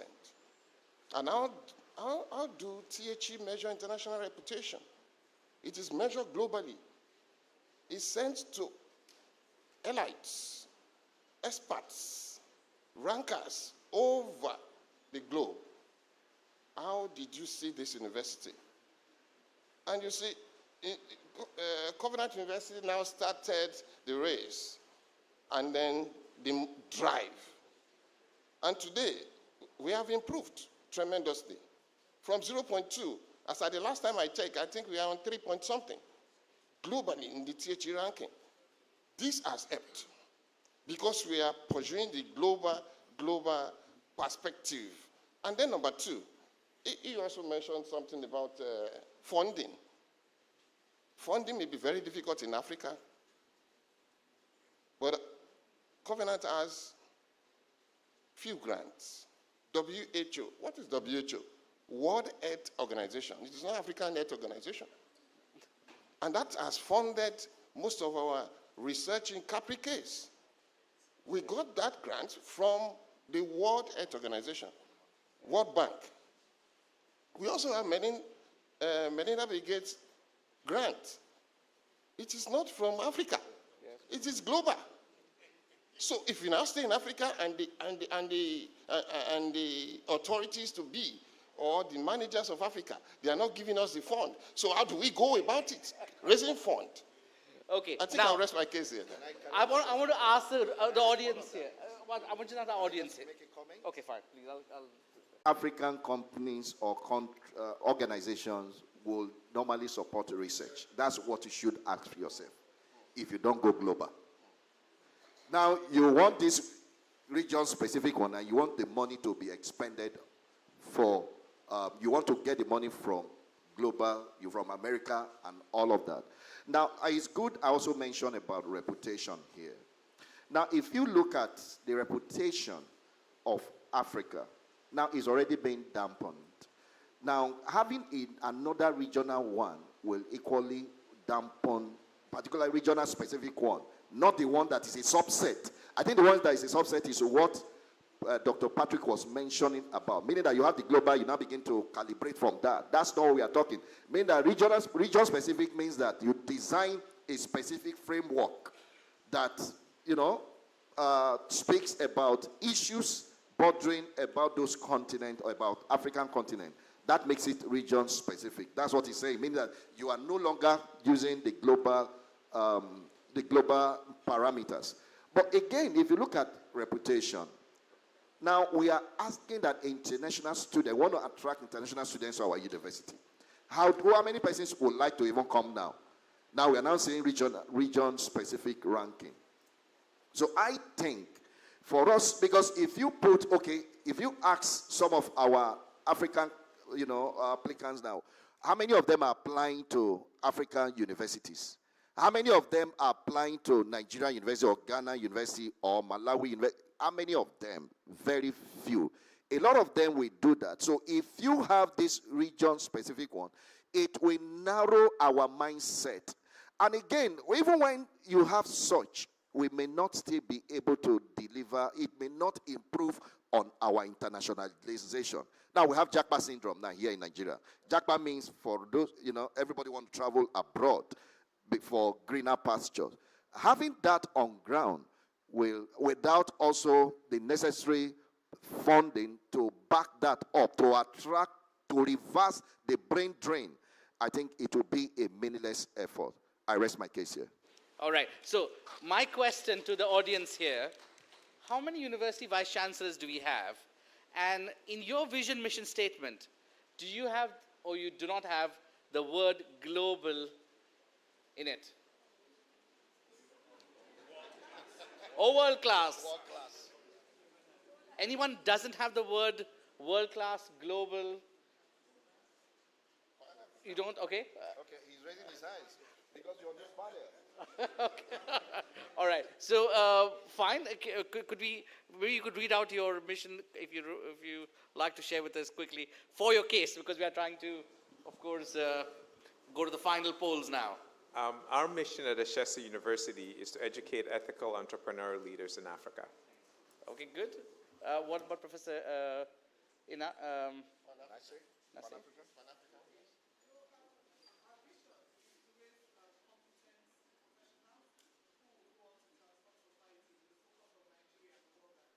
And the world. And the world. And the world.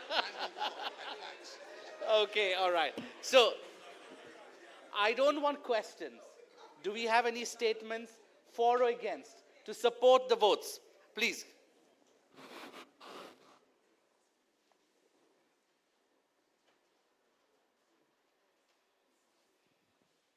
We'll not start the polling as yet. Okay. Thank you so much for this very exciting and mind-boggling debate. So, but here's what I hear. If you ask me, I don't think there's really any difference between, the for and the against. The difference that I see is that we're in between. Should we develop our metrics that the global rankers, can include? I don't think Professor Adebayo and Professor Adenaku are against having some sort of, local metrics coming from us, which is what he's advocating for. And so if we're able to integrate what matters to Africa to the global rankings, that way we have an advantage as Africans, which perhaps might not be advantageous to Harvard, but welcome Harvard, this is Africa. So more like integrating what matters to us, not just simply the research they want to do, but something that matters to Africa. And perhaps we can then begin to say, yes, on ethics, Africa comes first. On this, Africa comes first. But on research, perhaps because of our unique problems, we might not come first. So should we rank or should we not? Should we have a regional ranking? Yes, we should have a ranking that speaks to Africa, but not necessarily confined to Africa. Other universities should also be measured by these same metrics. That's my contribution. Anybody else? Thank you. We have one more statement there.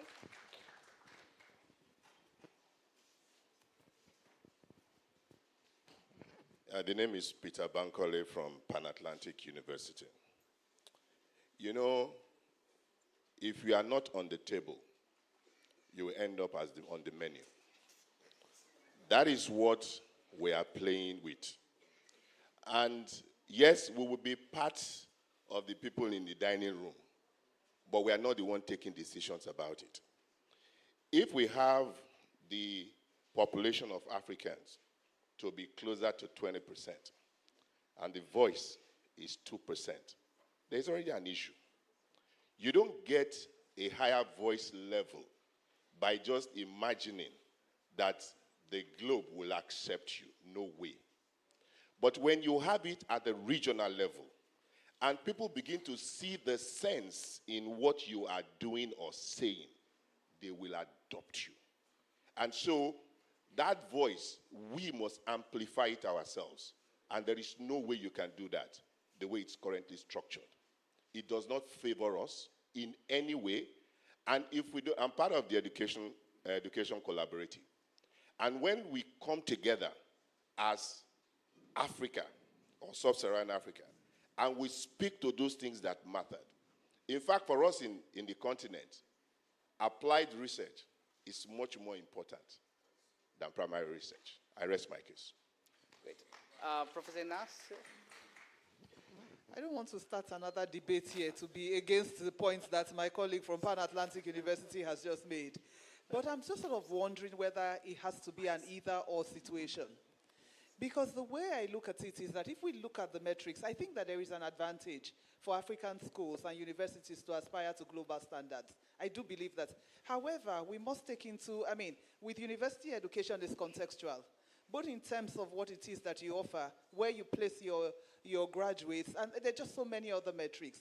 And therefore, I wonder, while keeping in mind that these are the global standards, whether those contextualities which are relevant and peculiar to various regions of couldn't be, which may involve, what it is that Professor Okebukola had said, well, your metrics are what it is. However, if there is room to include other things, in the emerging market context, what are the things that are relevant? Ethics, for instance, and other things, and put that in. So I don't see it as either or. I believe that there's a middle ground that can be achieved by changing the metrics. Thank you. All right, good. So we're going to stop at that. Rami, if you could have the next post-debate poll. And have you changed your mind? Has anybody, either side, been able to convince you otherwise? So if you could, again, scan or just go to menti.com, we will see where there has been any sway in the votes and which side takes the trophy. Okay. We have 5 agree, 2 disagree, so we're seeing the votes. Okay, so it does look like we did have an impact slightly there. We are waiting for further votes coming in. In the earlier count, we had 45 for the motion, 9 against the motion. Even if that 9 moves slightly, we'll see that in a moment. So we'll give everybody an opportunity to vote.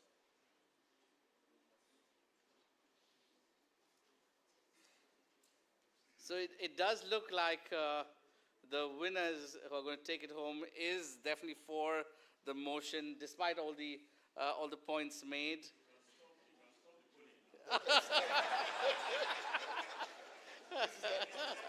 This is not INEC.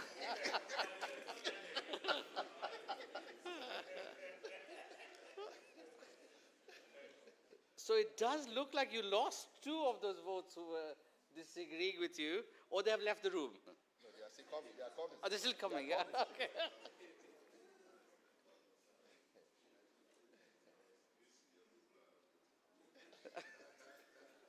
What happened to the 45? They are joking with their salary, their September salary. we probably have on the fence now, yeah? So we have some of them who did not even vote at all. They can't, no, maybe there's a new, we should have had a third one, say undecided after this. Undecided. Yes. Nice. Yes. Yeah, we are there now. Yeah, so you almost retain that. But you lost some votes there. So either people are now on the fence with this. So from 45, we've come down to 34, 35 there, right? So again, it has been a great debate. There's no right or wrong. First and foremost, I would like to thank the against the motion, because I had to convince somebody to go against the motion, and the host was the best option. We wanted to add some flavor to this in preparation for our consultation in the later part of the day on an African ranking framework. We of course want to hear from you what is the way forward, and at QS we believe that your participation is highly important, and we don't want to rush into anything in the market. Of course, when earlier Professor Okebukula put at his slide, QS and THE initially launched the ranking in 2004. Of course, we had a divorce in 2009, and QS has been continuing that methodology since 2004 until today. It's the 20th anniversary this year, and we really made a major change and introduced sustainability, not just, again, the biggest challenge with SDGs and sustainability is people just check the box and say we have it. The policy is there, but the impact perhaps is not there. And through our ESG, Environment, Sustainability and Governance ranking, we really want to make that change. So we are going to close the polling here and really thank you. Can I ask a question? Both sides, yes, please. I have a question for QS. Why do you have rankings for every region in the world except Africa? What is special about Africa? And that's a great question. We have been talking about an African ranking framework for a while. We came into Africa much earlier in 2012 and 13 of course, the area we came into was South Africa. We started off the consultation in there. And then, of course, things changed. People changed in QS, and it went back on the back burner. But the priority for the last 2 years has been Africa. We want to get a framework which actually means the right for the African region as such. So we really are working, and I think we met Professor Okebukula last. How do we develop something not just for the sake of it, but really to get something right?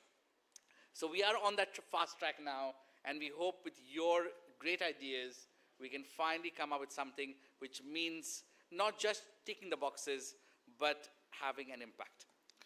Just a comment here. And let me also mention here that one of the reasons for this African forum also, don't mind that I'm on this other side. He has to convince me to be here. Yeah, is because our agenda is Africa. As I mentioned last night at the dinner night, you see, we want to promote our values. We want to promote our culture. We want to promote our essence as Africans. You know, because Africa no one will develop our country for us except by Africans. So it will take a Nigerian to develop a Nigerian. It will take a Ghanaian to develop a Ghana itself. And so it is that mindset that we have to see that what can we also do. It's not just attending this workshop and everybody go and, snap pictures and you are posting on Facebook and all of that. That's not the whole essence. The whole essence here is to see how we can move this forward. So we're going to be having some strategic meetings hereafter, how to begin to work this. And I'm glad to let you know that Covenant is ready to champion this cause. Thank you. I want to add one final statement. QS is committed to Africa. We have our own QS office in Abuja for the last few years. We employ 14 people there. Of course, it's not big, but we really believe in the talent as well in Africa, and we want to develop our Abuja center. You might have met our colleagues around. We have four of our colleagues from Abuja here. So we are committed, and we are here for the long term. We are looking at expanding that into looking at somebody in charge of Africa rankings as well. So we are here to take back all your feedback, and we hope to work and start with Nigeria first. And perhaps if with the Africa Forum, we've been talking of a Nigeria Forum, an annual Nigeria Forum, considering the number of universities.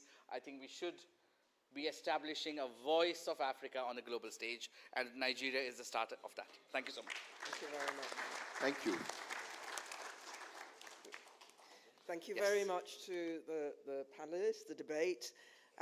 We are now going to coffee break, and if you could please, we do have a little bit more flexibility on the schedule, but if you could make it back into the room at 10 past 12, is that sufficient? I think so. Yeah, if you can be back at 10 past 12, we do have some very interesting insights for you, and we will actually be continuing this debate, but with the audience, because we want your feedback as well. So thank you very much to the panel. Microphone, please. What about the trophy for the winning team? Where is it?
Ladies and gentlemen, if we could start coming back into the auditorium, please. Thank you very much.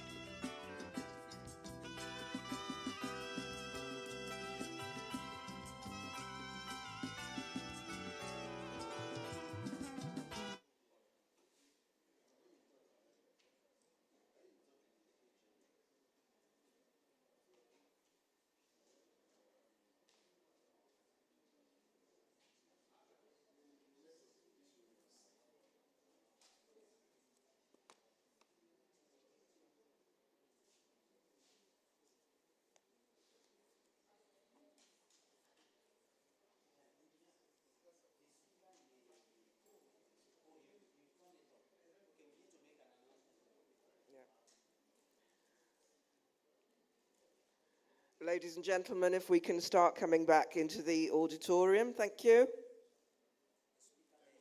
Oh, is it off? That's why. Okay.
Ladies and gentlemen, if we could start coming back into the auditorium, please. Thank you.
If we can welcome everyone back into the main auditorium for the next session. Thank you. Please start making your way back.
So we'll start in a couple of minutes.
So, ladies and gentlemen, thank you very much. We hope you enjoyed the break. I'd like to invite Dr. Ashwin Fernandez just to say a few welcoming words for this session with me, and then we'll proceed on to the next phase.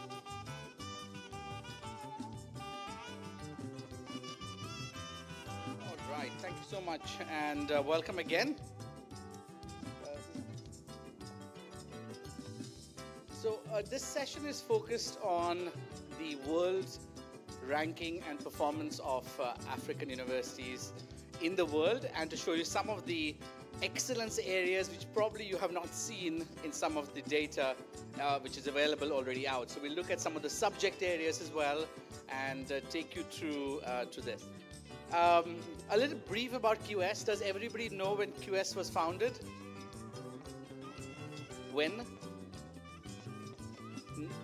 That's where the rankings were founded. We started off in 1990. And do you know which university we came out of? At the University of Pennsylvania, the Wharton Business School, where the founder, Nunzio Quacquarelli, was still studying. So he did his MBA, and QS was actually a master's thesis. So he came out with a book called The Top MBA Career Guide. So at the heart of what we do is literally the mission here, which is empowering motivated people around the world to fulfill their potential by fostering educational achievement, international mobility, and career development. And that has again shown us who we are and what we mean. The rankings, which came much later in 2004, was actually to support international students make decisions and should I take the key? Okay. I'll take the, yeah. Right. So it's, there are the two areas. I'll probably use the mic. So there are two areas. One are insights for institutions in performance, and the second is to do with being a recruitment partner. So we work with some of the best universities in the world in order to help them with their student recruitment and strategy. So that's at the heart, just in a nutshell, literally what we do. We do a lot beyond the rankings. We produce reports. We hold conferences. We have our digital platforms, and all of them fall within the gamut of either institutional performance or student recruitment. At the heart, we are a higher education institution. And till today, it is managed by the founder, Nunzio Quacquarelli. And if you're wondering what QS stands for, any guesses? You already probably heard the Q. Do you know the Simmons is the name of the second founder? So it's Quacquarelli Simmons when Nunzio went and met the second founder a few years later. So why do we rank? We cut off some of the information. We have a much more detailed presentation. The rankings today and some of the arguments we have is that why different governments or scholarship providers or students use rankings. And very recently, if you've heard the news of the UAE, they are using the rankings to determine who gets the much coveted golden visa. And this is where they're using the QS subject rankings and making the decision on awarding the golden visa to people they would like to invite, talent they would like to invite into the UAE. But why does QS rank? And, there could be various reasons governments use it. 45 national governments across the world use QS rankings for some purposes or the other. We work with 6 governments for strategy and other engagements. So we are engaged, of course, with the government. We're engaged with universities. We're talking to universities like you, understanding what your future growth trajectory is, and trying to work with you to build the future roadmap. But at the heart, we do not forget that the rankings we produce, primarily, the rankings here, are to empower students to make life-changing decisions when they would like to go for study abroad. And that fueled the piece of paper in a cafeteria in London in 2003, where the founder, Nunzio, scribbled down the first iteration of the methodology. And today, or this year, we celebrate 20 years of the rankings. Of course, beyond students, there are various uses of the rankings for various purposes. So our rankings reflects a global view and a collective intelligence because we've seen several rankings. And I think QS, and I'm proud that QS looks not just at academics and research, but also takes the industry view into consideration. We are the only global ranking today which has an employer's voice in the rankings, which is really the main element, I would say, which determines the reputation of institutions with employers. And banks like HSBC or global employers like PwC and so on are using various, either their world ranking, regional ranking, or subject rankings to make their recruitment decisions by filtering students. It might not be the perfect scenario, but that's what is happening. We are also looking at student view in our International Student Survey.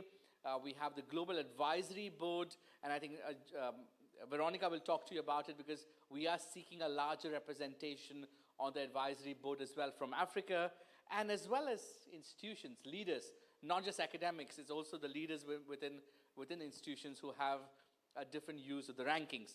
So I would like to set this stage and hand over to Veronica to get into the deeper insights which we have prepared for you on Africa, and for you to understand what data we have and what the challenges we have and how we could work with you, and then we'll transition into consultation on the African University or Sub-Saharan African University ranking framework which you would like to develop. So over to Veronica.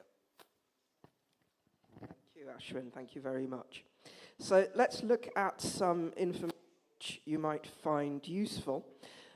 First of all, what are the most important factors when choosing a university? This is based on information that we have gained from the International Student Survey 2023.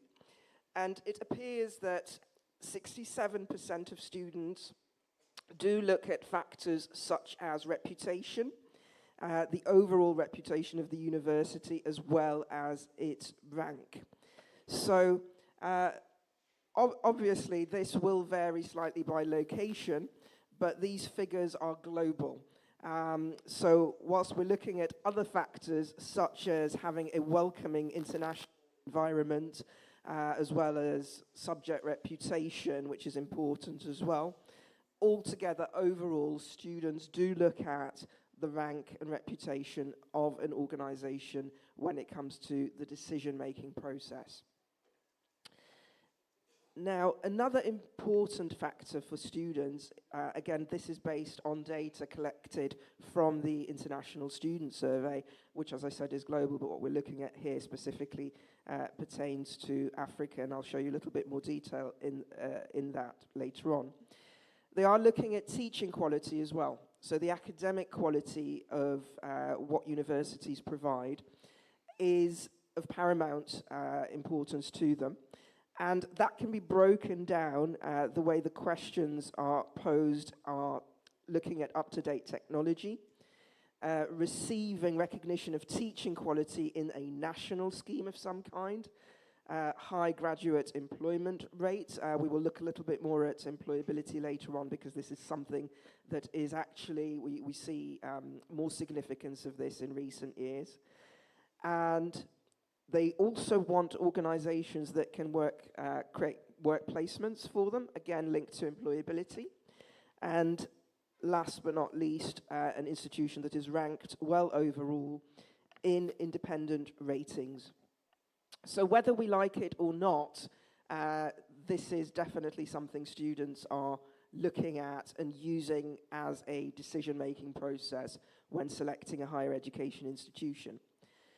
One of the important things as well, when we ask students what channels they look at when making those choices, or what are the best channels for reaching them, they mention things such as the official university website. So again, having a robust website, having crucial information is highly important. They do look online. So again, this is where webometrics and other such factors might impact the visibility of a university. Social media channels, obviously younger generation using social media as part of that decision or information search before they decide. They also look at institutional information sessions or university fairs and course finder websites, of which there are many, but also rankings again came up. So for a university to be visible, it needs to consider all of these channels as ways of presenting itself, of showcasing what it can do well to reach the broadest audience possible. Now, when it comes to the QS World University Rankings methodology, there are a number of indicators that we look at. So if you look at that orange section of the pie chart there, this could be summarized as research and discovery, and the indicators that fall under that are the academic reputation indicator, which is currently weighted at 30%, and the citations per faculty indicator, which is 20%. These are the QS rankings, World University Rankings. The academic reputation comes from a survey. This is a survey that all academics in the world can participate in. They have an option to nominate universities that they think are examples of excellence, and they can choose both domestic and international institutions. So domestic would be those that they are familiar with in their home region, international, any other country for that matter. Citations per faculty is based on Scopus. This is research data. So it is a combination of the number of citations overall that university receives, and then obviously correlated to the number of faculty that it reports. That is teaching faculty. Now, the dark blue section represents employability and employment outcomes. Again, as I said, this is of growing importance to students. And we have two indicators here that fall under that employability theme. We have the employment outcomes, and we have the employer reputation. The employer reputation comes from the employer survey. So this is where employers, representatives of industry, can vote and nominate for universities that they consider to be aligned with their area of interest and which they would potentially recruit graduates from. So the question to employers is, would you potentially recruit graduates from this or that university? And again, employers can choose domestic institutions as well as international. There is no difference in the weighting for domestic and international votes for employers. There is, however, a stronger weighting for international votes in the academic survey. So it is important to have that collaboration and make sure that all your collaborations translate into nominations in both.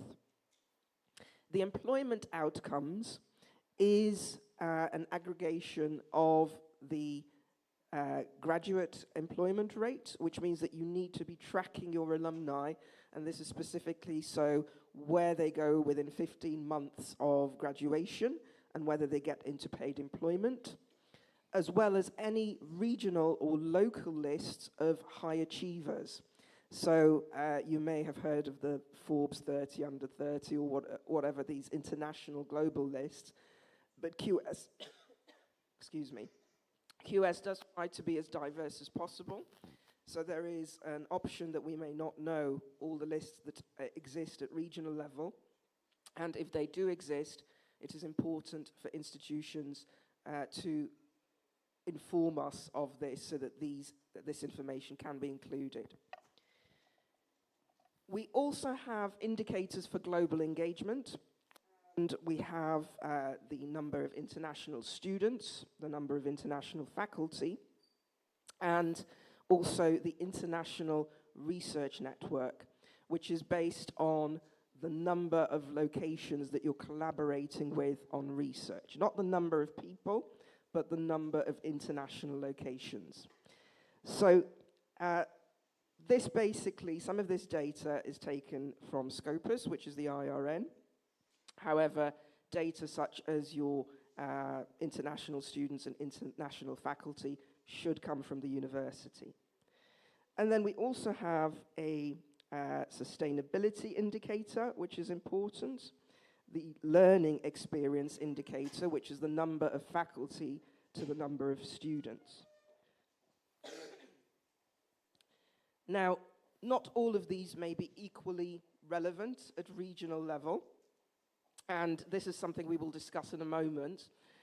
So as you can see, there's quite a broad range here, and this is sort of the global standard, and this is where universities would need to compete on that global stage. I hope that wasn't me. So let's move on to the next one. Oops. There we go. So I'll skip to this because I want to go ahead to perhaps the most pertinent side. We will share these slides with you after, so will there be an opportunity there for you, and this is really, I've covered this verbally anyway.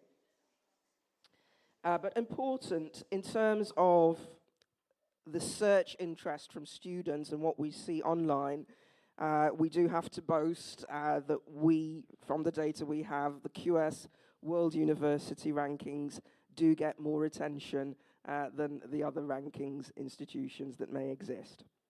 But let's look at Africa in more detail. So just some key information about institutions. This is from a Pan-African perspective. There are 1,500 institutions featured in the QS 2024 World University Rankings. This is an increase of 5% from the previous year. And there are 41 institutions from Africa which were featured this year, which is a good number. And this is, again, an increase of 28% from the previous year. So we can definitely see growth, which is really positive. The top locations in Africa are Egypt, 15 institutions, South Africa, 11, Tunisia, 4, Ghana, 4, Kenya, 2, Nigeria, 2, and Sudan, 2 institutions. The top performers in the World University Rankings in Africa are the University of Cape Town. It currently has the highest position in Africa, and it's number 173 in the world. We also have the University of Witwatersrand, again rising over the last year from 4th to 2nd position in Africa. And then Stellenbosch University as well.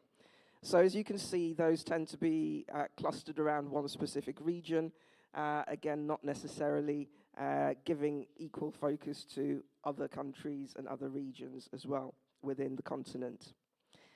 Good news that there are new entrants within the rankings. So there are 78 new entrants worldwide, and 9 of those are from Africa, meaning that currently the continent accounts for 12% of new entrants.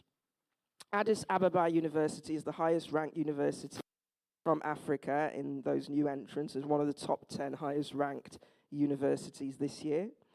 And then obviously we have universities that the University of South Africa is ranked 136th in the world. There is, now what we saw there was a sort of global overview, but I want to draw your attention to subject level or broad faculty level performance, because what we also have in QS is the subject rankings. The subject rankings are clustered under broad faculty areas of arts and humanities, engineering and technology, life sciences and medicine, natural science and social sciences and management. Under each of those areas, you will have several subjects listed. So this is just an umbrella term for those broad faculty areas, not by individual subject. But I wanted to draw your attention because this is based on a global scaling. So this represents the top in the world is allocated 100 points. So this is based on the subject level or subject broad faculty area performance. So 100 points is the maximum you can get on a global scale. And we can see here that quite a number of African universities are actually excelling in life sciences and medicine. And this is actually, I mean, the darker the color, the higher the score, just to give you an indication there. Those life sciences are definitely an area of excellence, and that is a very good outcome on a global scale.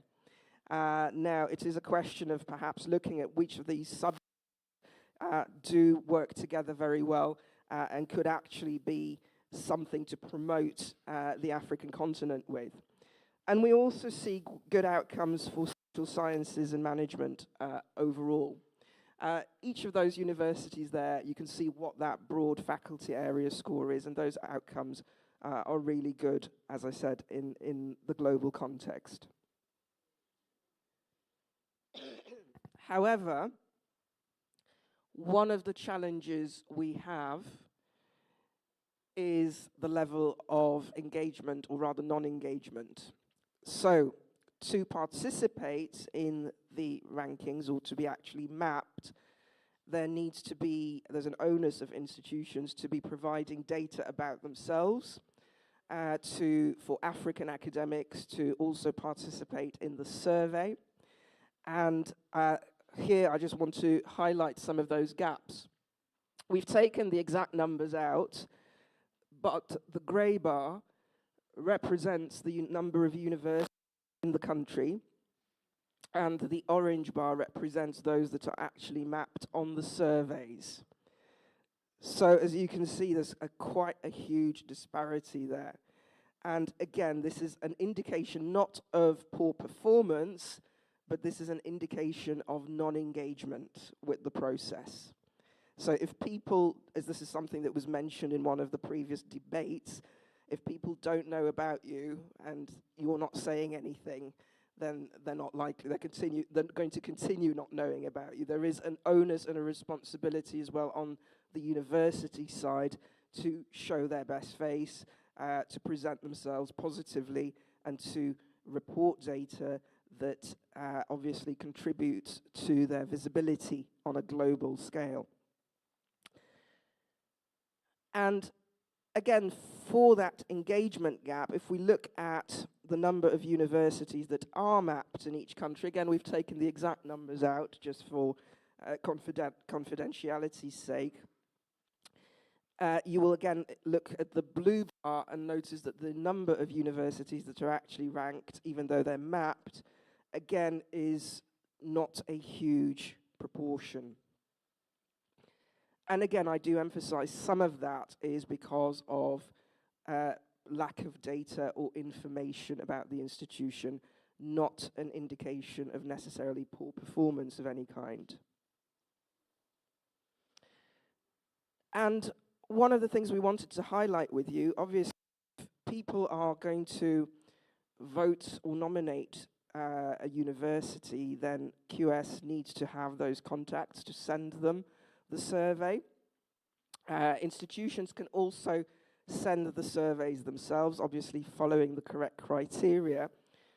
But if there is no engagement with that process, then it is very difficult for those academics and employers to vote for universities in Africa. So just as an example, we have here the academic survey and the employer survey. We can see there is growth in the contact list submission. However, that is considerably less than we see in other regions of the world. So those are the contact lists submitted for 2022 and the contact list submitted in 2023 in orange. And what is the lesson here? Well, obviously, if a region or country is going to be submitting contact lists and the names and contacts of academics, they will vote for their own region first. They will vote for their own continent first. And therefore, it gives that region visibility. If African academics and employers are missing from that process, then who is to vote for Africa first?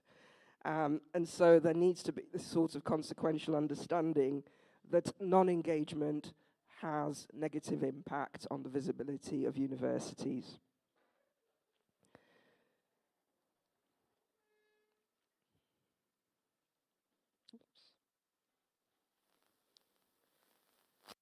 What is it that you're supposed to do? First of all, you need to contact QS. We have the contact details there. And at the end, we have a QR code. You need to register your university and submit information about it regularly. This is something that has to be done annually. And you need to submit your institutional data so that the contacts that you provide can participate in the survey. Just a little bit of information about the business schools. Currently, 10 programs from Africa are ranked. So we have South Africa with 4, Egypt with 2, Morocco with 2, and Nigeria with 1, and Tunisia with 1.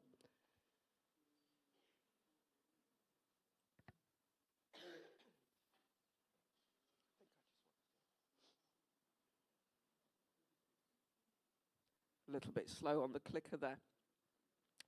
Excellent news for Lagos Business School. It is one of the institutions that has a very high score for diversity in its indicator, so congratulations. And that's for its MBA program. We also have the Cape Town Graduate School of Business doing very well, and Rabat University in Morocco as well, excelling. So that's congratulations to those institutions for being the best performing African business schools.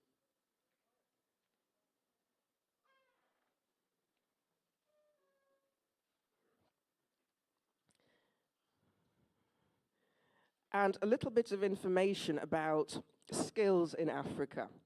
So what we do as part of our surveys is we look at skills gaps. What is it that employers want and what is it that they get? So when asked about the skills that they require from graduates, you can see here the dark line at the end of the bar chart represents the global standard, and then you have a percentage. So overall in Africa, teamwork, communication, and problem-solving skills are the top 3, resilience and flexibility as well. And the top 3 especially represent a very similar outcome to what you would expect in other parts of the world. They are the skills that they value the most. However, I think I need to stand at an angle to click here. However, there's a difference in terms of skills satisfaction. So we mentioned those top 3 skills where the expectations were, but we can see there's a certain gap in terms of what employers think they're getting. So teamwork, interpersonal skills, and ethics and social responsibility, active learning, etc. Again, that dark line represents the global standard, and then the orange graph shows you what African employers think.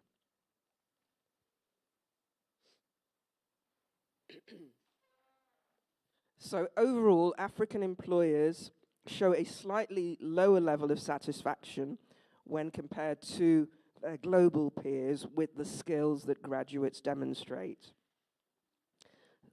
And we call this the skills gap, and resilience and flexibility, however, business management and entrepreneurship are examples where they're actually more satisfied than others. So you could say that these are the skills that African graduates excel in, whereas there are other skills that perhaps they could be presented or trained more effectively.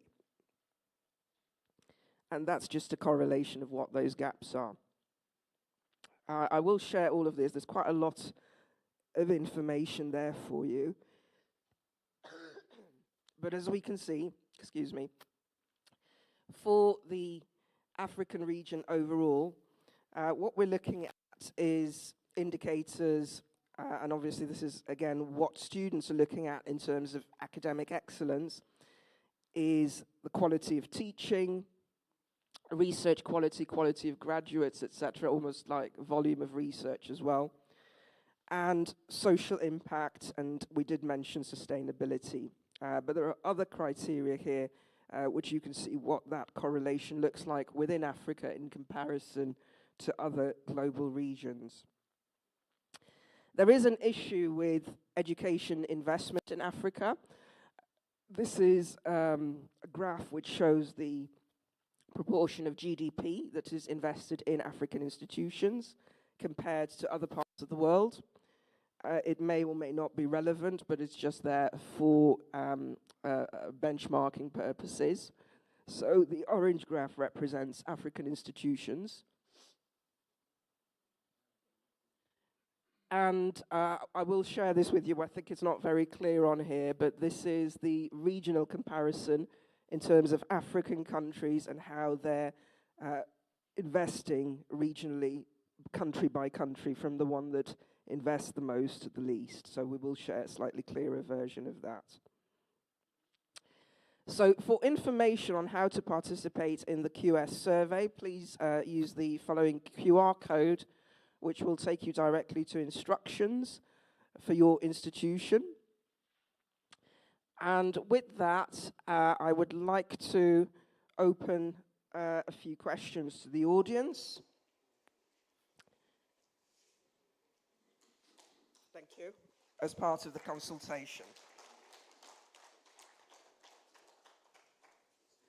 So firstly, the question is around reputation building and the low nominations. Is this an issue? Excuse me. Is this a practical issue, or is this something where that indicator perhaps is not relevant in the context? Can we have a microphone over here, please? That indicator is relevant. Today it was relevant. Yesterday it will be relevant tomorrow.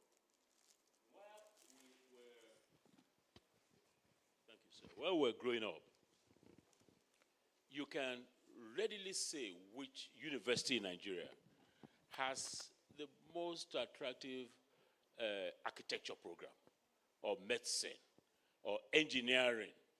So when we're in higher school, like my guy here from Benin, University of Benin, Deputy Vice Chancellor, I'm sure you will recall that in applying to a university, say, oh, I want to read medicine, you know in your mind, based on the reputation of the university, which one is right up there. Yeah, so while I was to attend the University of Ibadan, I knew that Ibadan had some programs that were star, and other universities like ABU, when you talk about civil engineering, you're looking at ABU, you talk about agriculture, you look at Obafemi Awolowo University, then University of Ife. Long story short, reputation is important. It was important yesterday, today, and forever be important, my view. Thank you. Why do you think African universities are not engaging with that reputation building process with the employer and academic surveys? Well, I'd like to just add a counterpoint to what Peter just said. When I was growing up, there were 3 universities in Ghana. So it was very easy, and they didn't all do the same things. Now, their reputation is based in part on just the fact that they've been around a very long time. Now, today, we have at least 80 universities in Ghana. So if you ask this question, it's harder for people to answer it. And at Ashesi University, we did a study early on when we were starting, asking about what students cared about, what companies cared about. And reputation was one of those things. Quality of instruction, facilities, etc., were also things that they cared about. And then we did surveys to ask students to rank universities based on those parameters. Well, it turns out that on the reputation parameter, they just picked the 3 that had been around the longest. But when they measured things like quality of instruction or job placement, etc., they ranked other universities higher. Now, one would think that over time, the reputation would follow actually what's happening, and it does. But it just makes the point that a university that is old, that has been known for a long time, is disproportionately advantaged by a question like that. And so that may be a reason why you're not seeing a stronger engagement on that. Counterpoint to what he just said. Take Covenant University, take this university. Take Pan Atlantic University. They are greenhorns relatively in terms of age. So it is not a question of University of Ibadan and all these old ones. The lens with which I'm looking at this question is not Africa-wide. It's Nigeria. And you see, when you ask a typical secondary school student, which university do you want to attend? They will say Covenant. Is that not so? You have to say yes. You have to say yes. Yeah, oversubscribe. No, I'm coming. No, you say your mind is... No, it's not taking any time. No, it's not taking any time. In Nigeria, you can gallop to the top in terms of reputation. So take University of Ilorin. In terms of stability of academic calendar, it's highly subscribed. Take Benin, take this. So it's not a matter of how long you have been there. It's how well you have delivered quality university education They keep, the National Universities Commission has what it calls the carrying capacity of the university. You can't go beyond what you are provided. But there's a deluge of candidates, more than 10 times what you require, and that's reputation. So for Nigeria, I'm not talking about Ghana. For Nigeria, it's not how old the university is, but how well you have delivered university education to be able to attract, to build your reputation. Over a short period of time, many of the new universities, Skyline, where are you? Skyline. Skyline is here. Skyline, you get the data from Skyline. Skyline, you were born yesterday. Relative to, relativity, relative to Ibadan. If you know the reputation of Skyline now, it's going at top of the sky. It's going to Mars. Yeah. As he started the debate, I thought I'll come in as moderator again. So when we look at academic reputation, and we're looking at students here, right? We're looking at students, and QS at the moment, in neither of the rankings is using the student voice. And academic voice, for now, when we look at the average age of our respondent is about 45 to 50 years in age, and experience is about 30 plus. Now, when we're looking at academic respondents, definitely a bias towards those institutions which have already formed, are there for many, many years. Now, until, and this is what maybe we need to take back, is do we think, or the student voice, how do we integrate that into the African ranking? Exactly. So, is the student voice more valid in an African context, or is the academic voice more valid in an African context, or a Nigerian context? Yeah. Both are valid. You see, let's take the academic voice. If you ask the number of teachers, academic staff, that are applying to come to Covenant and come to the younger, relatively newer universities for their sabbatical positions, you are overwhelmed, are you not? Say yes. Yes, you are overwhelmed. Oh, that's a fact. So for us in Nigeria, I'm not the SAN, I'm not the lawyer for Nigeria, but I can still see people. Yeah, for us in Nigeria, the voice of the students and the voice of the staff, academic staff, the voices of the two clusters of respondents are important. You may wish to factor that into your process. Thank you. One of the things around employer reputation as well, I wanted to ask your question, because obviously we measure responses from industry, from employers.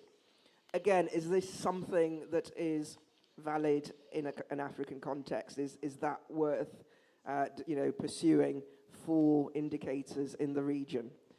Any responses for that? We have somebody there. I would say yes, they are the employers of labor, and if employability is very important to us, then we must also listen to their voice. Thank you. Thank you. Anybody like to add to that? We have a response there. We'll come back down to the front row if there's any comments. Sorry to go back to your previous question about whether the voice of the students should count in this issue. Considering the diversity that we have in Nigeria, and speaking from the perspective of a sociologist, we have different regions in Nigeria, and the tendency is there when you give students opportunity to rate universities or to give opinions, the tendency is there for them to speak for their region. For example, a student from BUK will want to say good things about BUK.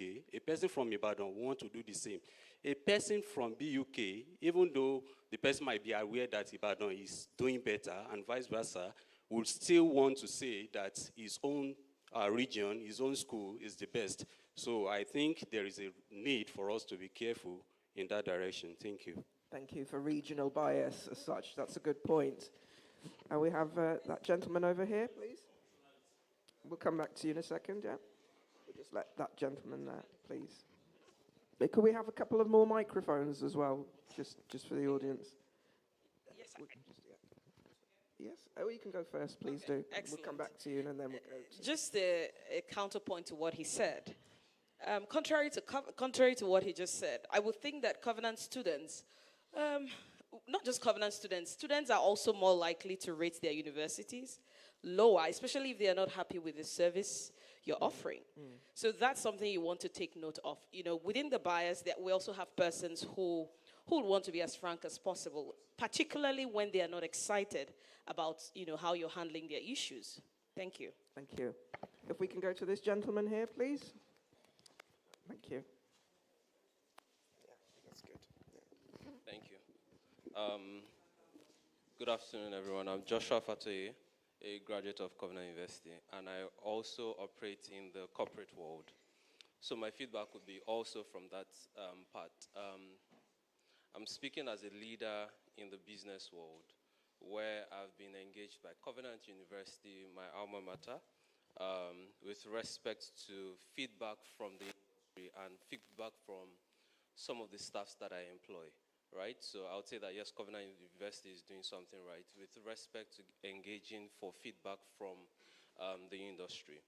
The second would be to say, with respect to what he said, I think it's not to just say that, okay, just from a point of diversity, but it's to engage to say that how can we involve with the various types of cultures that we have here, the different regions that we have here. So it's not just to say, okay, we're having a blanket type of metrics here, but to say that how can we include the various subsets that we have here in Nigeria.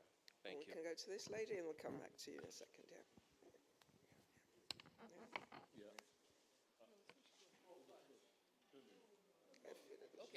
Thank you. I'm Dr. Adora Onaga from Pan-Atlantic University. I just wanted to contribute to what they were saying about the student feedbacks, because I think it's important to get the feedbacks, but at the same time, it's important to also get it at the right time and to be sure that you are getting an objective feedback. I was just thinking, for the undergraduate students, it depends on when you bring in the feedback, because from the experiences we've had, sometimes you've just implemented some rule, like somebody was saying, that they rebel against, and because of that, they say in the moment that they don't like the school or they rate it poorly, but that doesn't necessarily mean that that's their impression of the school. So I'm thinking that it would be better a few years after they've left, graduated, they've interacted with people from other schools, they've had time to reflect on their experiences in the university, and I think they will make a more objective assessment of so what they are. like an alumni assessment. Exactly, but maybe for the graduate students or the the PhD students, they may be able to make a more objective assessment of the situation. A bit more mature at that stage of life. Yeah, thank you. This a double counterpoint to the sociologist. You see, reputation survey is not one that you harvest from just BUK or UI. It's even the global ranking. You have it spread across different stakeholders that will give their opinion about the reputation of the institution. So let's assume that QS is doing a reputation survey of Nigerian universities. So it's something proportionate. So you ask from BUK, you ask from Benin, you ask from all of this, and then you have the voices of the students, whether they are there, or they are postgraduate, or they are alumni, and you do some proportionality. So your concern, yes, is there, and the first counterpoint by Dr. Adapita, which I'm adding my own counterpoint to, support. Interesting. Suppose the fact that yes, you can survey the students, but your sampling will have to be proportional across different universities. So it's not a question of, say, geopolitical zone, you're taking all of this. It has to be proportionately some equitable survey of the different geopolitical zones in the country. Yeah. So it balances out. Yeah. And I think an important point not to forget is that academics have the onus. If we can go to this gentleman first, and then we'll come to this gentleman after. Academics do have a responsibility as well to have that voice and to represent their region. So again, this is both about student engagement, but also about the faculty academic engagement as well, which we can't forget about. Yeah. Well, student standpoint is extremely important, but we shouldn't bother our head, about students' bias. When you're crafting your questionnaire items, there are some questions you put in place, to determine if the students are biased or not. And then you sort them out. So we shouldn't bother ourselves about whether our students are biased or not. Thank you. Thank you. Come to you. Can we have the microphone here as well, please? Thank you. Yes, thank you. I would like to note that while reputation, in my own opinion, is important, but I think it's not an objective assessment. And I think the percentage should be reduced. I've been involved in this over the years. Obviously, unless you have the information, for those of us who are involved in accreditation, you may go to some universities and you think they ought to have been at a particular level, only to be surprised at what they have. So if you don't have the information, you cannot be objective. So I sincerely think, yes, it's a good parameter, but it should be grossly reduced. Because of this very important, I'm saying that is a subjective approach. It's not objective.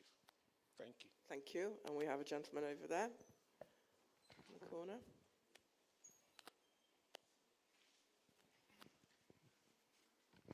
Thank you. My name is Egbadion Jacob. Actually, I'm from a public school, University of Benin. So talking about his bias, saying what the student wants, that one is a regular banter we get from students. So the question is, how do you get these informations? How do you question the students? Generally, if you ask me a random question about my school, I'll be like, yeah, my school is the best compared to Covenant University. So that's is a baseless bias. But if you're asking a detailed information about, say, okay, my laboratory, how does it function? I think that will give me, no matter how I want to support my school, I'll have a more informative answer. I think that's actually, so the bias doesn't stand with whether they are citing their school based on they want to trend on Twitter or that. I think that's baseless completely. Thank you.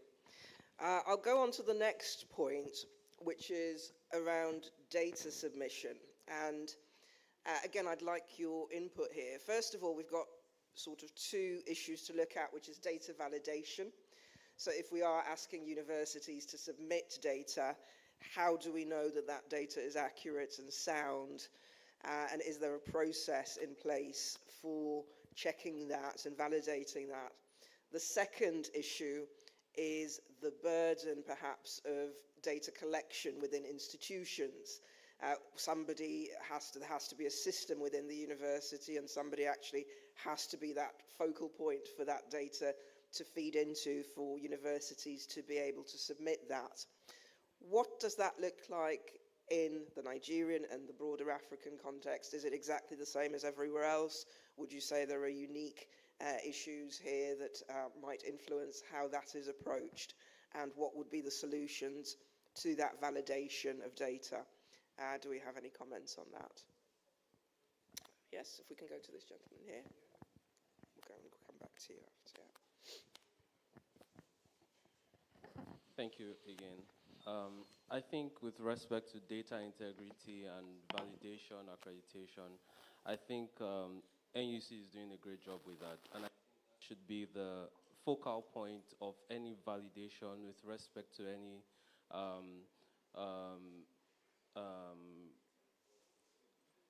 ranking or ratings that you go ahead to publish. I think first should be, has it been accredited NUC first before you go ahead. Thank you. Thank you very much. Yeah, thank you so much. Well, I think, let me just write on what the last speaker mentioned here. Yeah, but again, we are all talking about Africa here, and NUC is just within Nigeria. And so if it is not done within the other national, if there is the higher education controller controlling those nations have not been validating that, that may be pretty difficult. But let me mention here, maybe offer some suggestions, perhaps, that in validating data, well, you may not be able to get 100% validation, but at least, for instance, if you are asking me an information about the number of graduates I have produced, it is expected that it should be on the public domain. Now, yes, of course, it is there because usually you may not be able to falsify that. That's there for everybody to see. Then again, if it is taken to another level to now be on another domain, maybe it could be on the institutional domain or on other public, trusted public data, domain. I think that may be nice to do. Then, well, we may begin to look at the options that Professor Okebukola mentioned, but if that is done within all the countries that represent Africa. Thank you. Thank you. And then we'll come back to you. Yeah. Well, so I have a couple of points to make on that question. First of all, the survey instrument is very important. I think that if you're asking students about their own experiences, very specific things, as opposed to asking them to speculate about another institution, you get a different kind of answer. Second, I think that the sample size is important. So if you're getting data from a university and there are only 3 students responding from that university, that data inherently is less reliable than if you had at least a sample size of 30 or actually a proportion to the size of the institution. So I think that the nature of the questions, the sample size, are things to pay attention to. I would suggest and support the comment that was made about the subjective reviews of other academics about other institutions.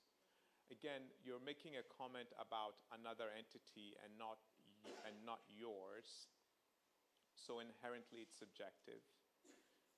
But it is still useful. I mean, we do refer, references for job applications and so on. And this is sort of like a reference, right? But you have to weigh it appropriately. So if you give it a very high weighting, then you're giving a high weighting to a subjective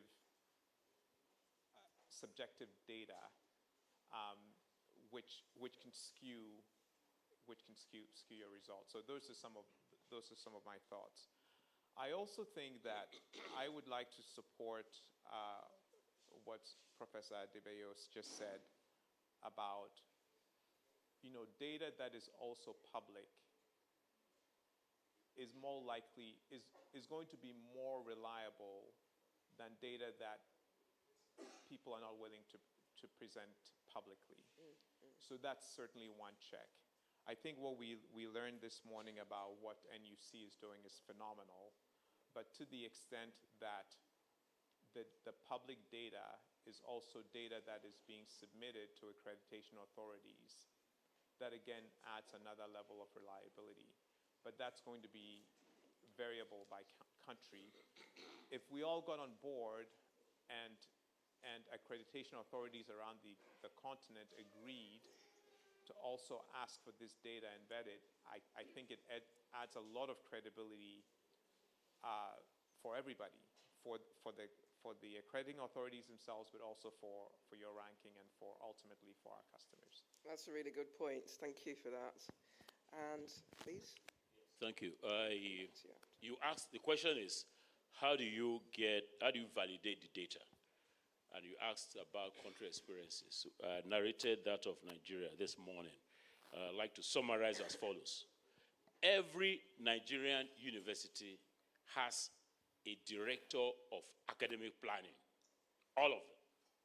The director of academic planning is saddled with the responsibility of gathering data, doing trend analysis, advising Senate on issues concerning academic development, data-supported development. So the Director of Academic Planning have, do I call it a union? There's an association of all the Directors of Academic Planning. It's called the Committee of Directors of Academic Planning of Nigerian Universities. So they all come together and get the data that are needed for anything that you require from the universities. So for Nigeria, I do not see any big challenge in whatever statistics or data that you require for validation, even if the data were not available in the current framework. So if you told NUC that, hey, you're looking for employability data and all of that, NUC can help you get that. But expanding to the region, I mentioned that the African Union wanted to get this African quality rating mechanism thing, and questionnaires were administered to, I think we had like 30 African countries. When the questionnaire came, I told the African Union Commission that, can we go validate this data? Because we're getting all manner of bloated statistics and all that from everywhere. Everybody wants to be well ranked. And they said, oh, yeah, they don't have funds. So, okay, let's do something. Let's pick a random sample of the institutions from every country and get people to go there to validate. And that helped. A huge gap existed between what they submitted from different countries and what our validators brought back. My recommendation, because QS and any other rankers, all other rankers, do not have the resources to, in quotes now, police everybody, come to Covenant, check like that, and go to the employers. You don't have the resources so to do. So a way to support what the president of Ashesi University has said, which is, what he has said is that we get the regulators, all those who are quality assuring higher education in African countries together and ask them to be part of this validation exercise. So you get data from Ghana, you get to GTEC, Ghana Tertiary Education Commission. Can you please, even if GTEC cannot validate more than 20%, it will send a signal next year to the universities in Ghana or in Rwanda or Namibia or wherever, that the regulatory authority may be asked to validate this. The chances of submitting credible data will be there. So what I'm adding to that is you engage some people within country, some professors or some whoever, some consultants, to assist you with validation. This is how it goes. You engage our DVC here. Which country do you like? Is it Rwanda or which one? Rwanda is good. So he's in Rwanda. He's not going from Nigeria to Rwanda. So he's a Rwandan academic. So you engage him, we have this data, can you surreptitiously or one way check this? So that could be a way of supporting what he has done, what he has said. Because what he has said could be long-term. The immediate one would be for you to get some people within countries to, as consultants, to, can you please help check this? So you are saying in Rwanda, University of Rwanda, that the employability rate of the graduates of 2021 is X. Hey, so it goes there and says, no, this cannot be true. And then it gives you some, and then you can engage the universities to support, to check that. Yeah, thank you. I wish you luck in this thing. It's tough. Easy, so can we go to this gentleman? Yeah. Well, thank you very much. Most of the thoughts in my heart has been said by Professor Okebukola. but the aspect of the metrics that QS is going to use, I am not in test and measurement, but I know Professor Kebukola is a guru in that area. The metrics that are going to be used in collecting, the questions that are going to be asked from the university, right from the word go, has to have inserted certain thing in them, certain tools or certain questions, so that when you answer A and you get to somewhere in C and you are queried and you give something, it will indicate that you are hiding something somewhere. So, the questions should be developed in a way that there will be catches, here and there, so that when you give a certain question up there, it's a number of students, and you say 56,000, and then they ask in another way somewhere else, and you've forgotten that you have said 56,000 somewhere there.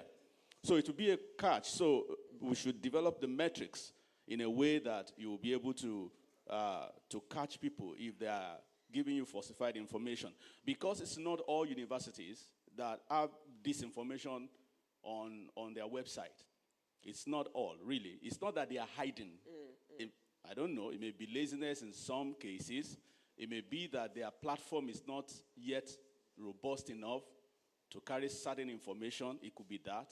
So they may not have all those informations online. So if you say you want to go and check online, some will have the information there. Some will not have it.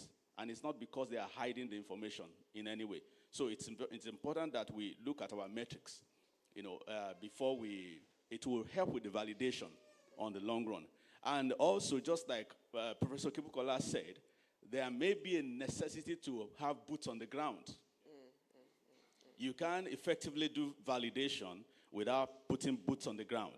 You will need to employ consultants to do some of this ground run for you.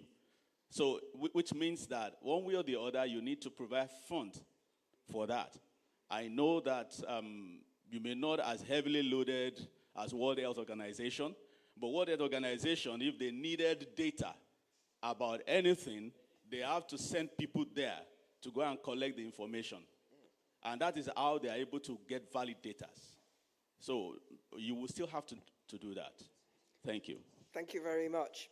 So today's discussion is obviously to start you thinking about those indicators, because if we will go down the route of a regional ranking as well, there's an opportunity here to create and design indicators that work best for the region as other regions have them as well. That does not preclude or exclude anyone from participating in the global rankings, provided they, engage with the process, submit information, and make sure that their institution is well represented.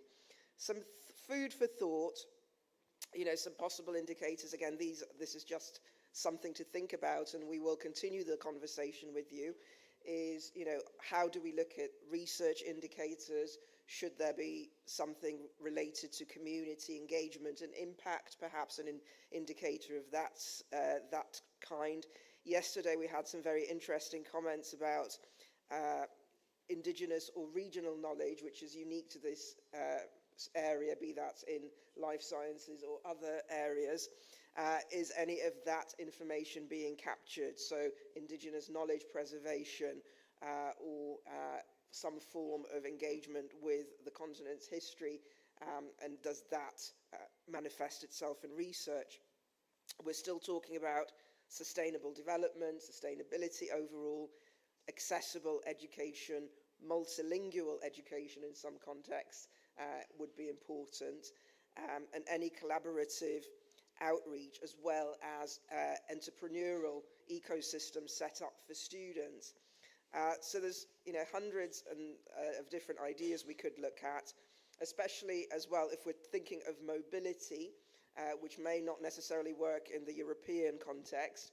It might be worthwhile thinking of what that could look like in an African context. Would virtual mobility perhaps be an alternative?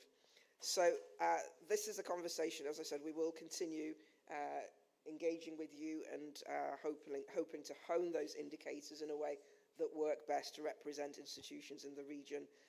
Thank you very much for your attention and for your engagement with this consultation. One final comment, yeah? Yes, so just a quick comment. First, I mean, what you presented here is quite remarkable. And you measure a lot of important things. And perhaps even as you think about an Africa regional ranking, it may not be you're not measuring the right things, it's just how much you weigh. Maybe it's the weightings that have to change. And let me explain why I say this. A couple of years ago, a very high-ranking person in the Ghana Ministry of Education said to me that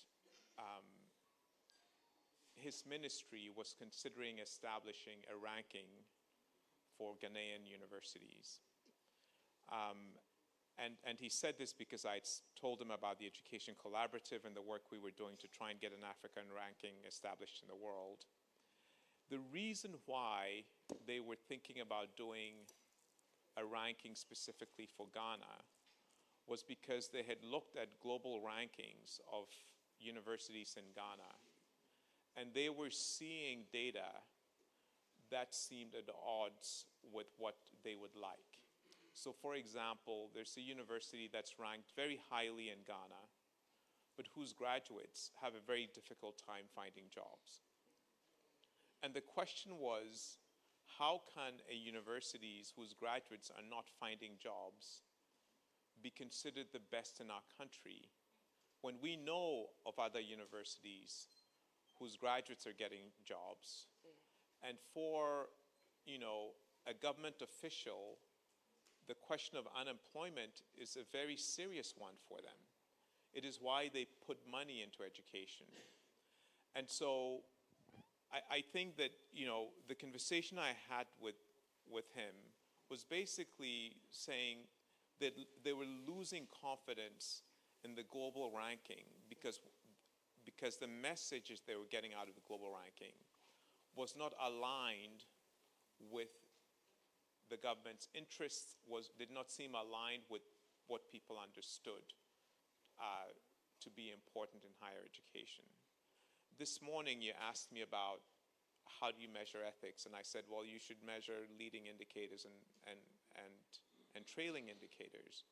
You're measuring a trailing indicator in your corporate survey, and that is brilliant, right? Because that ultimately is what you want. The question is, if you go into, a region where ethics is very high on their priority, then maybe you should weigh it higher for that region. And so maybe what you need to do is you need to do sort of a meta survey of corporations and students and try to figure out what are the weightings, the priorities that people assign to these things. What are the average priorities? And then use that to inform the weights that you give in your ranking. But it seems like you're capturing a lot of important things. It's just a question of what's the weighting that you give to them. Thank you very much. Thank you kindly for that. So to close, I'd like to invite Ashwin to, before that, of course, we're getting very, yeah. And we'll come to the end of the year. Yeah. So some quick to-dos for everybody. We are going to prepare for the next cycle of the world ranking in December. December time, we will open up, or November, we will start to open up the cycle. We will approach all of you, whoever we have already on our database. If not, December time, please write to one of us and we will connect you with the team that does that. What we need to do in December is get 2 databases from you into the QS system. This is irrespective of the Africa ranking. We need to get one of the list of your academic collaborators within your country and outside in the region and globally. Now, once we do that, what's going to happen, and this is the reason why Africa has a 2% representation in the in the global survey at the moment is because we don't have enough respondents from Africa. So we can change that if there are about 40 universities who have attended this event in total. If each one sends 400, we can push that 2% representation to perhaps 5%. And what's also going to happen is the awareness. So what's going to happen is your faculty member learns about it, they inform other people in the institution, sign up also directly. So one way is that you as a university, irrespective whether you are in the ranking, you're not in the ranking, you're eligible to submit the list of your collaborators. So when the survey goes out later on in February, mid-February, at least at that time, people from within Nigeria, within Ghana, within Kenya, within Rwanda can start to vote for you as a good university in a specific subject area. Okay, that's important. Second, we've been talking of graduates right now. The employer survey already covers alumni and covers employers in the same survey. So if the output of your graduates are good, they perhaps are in a senior position or in an influential position in different companies. If they are already in academia, then they're already counted in the academic survey. So it should be easier for us to measure their position in particular jobs they are. So if we can get another 400 names of your graduates who are alumni right now in senior positions, or the general employers who really respect you locally. That's 800 names in total. Now that will help you establish, at least on the global level, one is that you will get more reputation, and it will help build your case for the Africa ranking, because it's definitely, we're going to be using academic reputation, we're going to be using employer reputation. The percentage is where we will calibrate it for the region and make sure it is specific for the region. So that's really important that we get these two things from you. And then if you want to participate in the world ranking, submit your data. Because what's going to happen when you submit your data, we'll have more data about you in our data lakes. And we can then give you some analysis when we come back for the Africa Forum, for the Nigeria Forum, for the Ghana Forum, which we plan to do in the next year. We can bring you some great treats on data. All right? So my request is get involved. We are here. We have an institutional support team based on almost all time zones. So we are here to support you in whatever way we can to at least collect your data and give it back to you. Right? That's important for the coming few months, because this 400 sounds easy, but when you start thinking, oh, who are these people who really collaborate with me very closely? That's when we will start to have the real challenges. You will start to think, well, even nationally, if I'm not a global university, I'm a regional university, who are those people who really work with you very closely? Okay? This is just food for thought at the end. I just wanted to add on there, because whatever challenges we're talking about, even the student output can start measuring that in the surveys, right? I think that's it. I think we've already reached the end, and we'll pass on to our dear hosts to do the conclusion.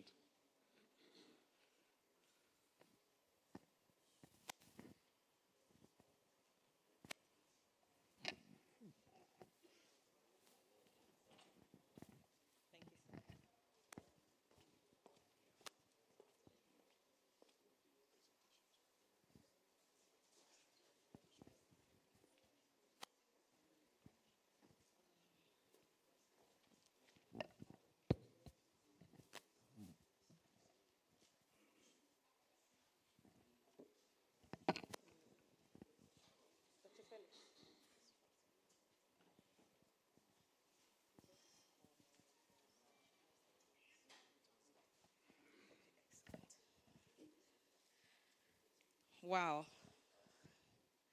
Please, one more time, let's put our hands together for all of the engaging conversations we have had in the last 24 hours. It's been amazing. And I'm really excited that, Yes, I think Africa is beginning to get the traction she deserves and much more. Many more will happen, I believe, with my generation. My generation, you're here? Yay. Okay. Thank you so much. It will be an honor to really invite, before we have the valedictory address, we have a few more mementos to hand out. It will be my honor to invite some of the persons who will be receiving these mementos. I would like to invite Dr. Ashwin Fernandez and our own dear Vice Chancellor to please come up, Professor Abiodun H. Adebayo, to present the memento to Ashwin Fernandez. Before the presentation, I just want to make a few remarks. Thank you, sir. Thank you so much. Well, Dr. Ashwin, thank you so much. Would you want to clap for him for the opportunity he has given to us to host this QS Africa Forum 2023. Thank you so much. We are not taking this for granted. We appreciate you and your team for doing a wonderful job. And thank you for also driving this forum. And thank you so much. And I think he looks like an African. Yes, we are going to also give him citizenship of Nigeria very shortly. Thank you so much.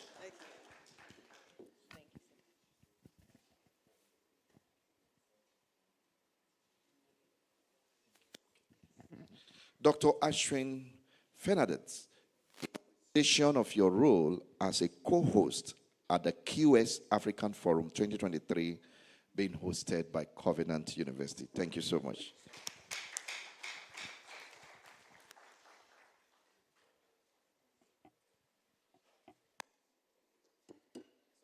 Yes. May I also respectfully invite Dr. Veronica Omeni to receive her memento.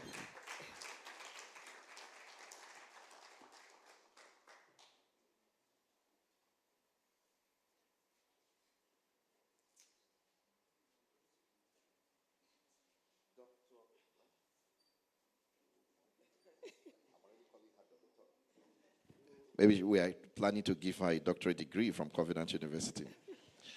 Thank you so much, Veronica Omeni. We are excited that you were able to come to Nigeria since you came in 1986. And we are so excited. And in appreciation of your role as the forum chairperson at the QS African Forum 2023 being hosted by Covenant University. Thank you so much.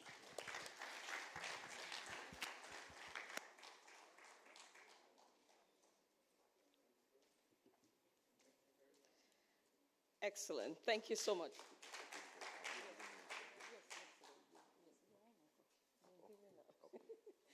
May I now respectfully...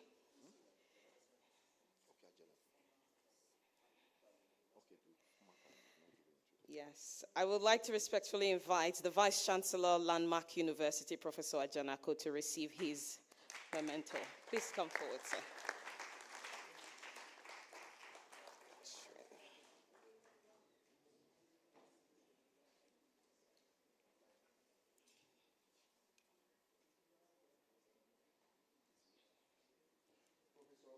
Cool. You may not know, maybe from the panel debate, you could see that he was mixing A and B to get C and D. And that reflected in that debate. He's a chemist and at the same time was appointed recently a vice chancellor of Landmark University. And he's still a member of the local organizing committee. Thank you so much. So you metamorphosize into becoming a panelist and a vice chancellor for taking on this role. And see what QS has done for you. QS gave you a vice chancellor.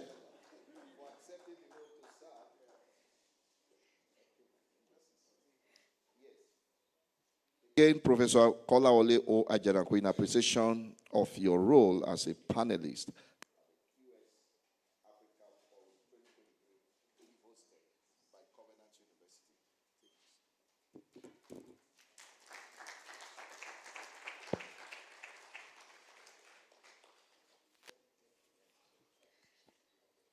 Thank you very much, sir. May I now respectfully invite Dr. Ashwin Fernandez to present.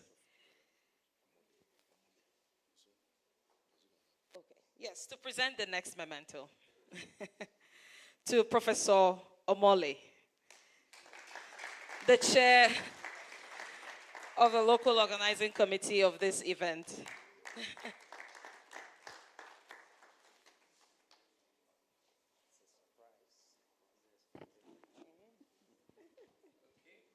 Presenting this to Dr. David Omole for an appreciation of your role as co-host for QS Africa Forum 2020.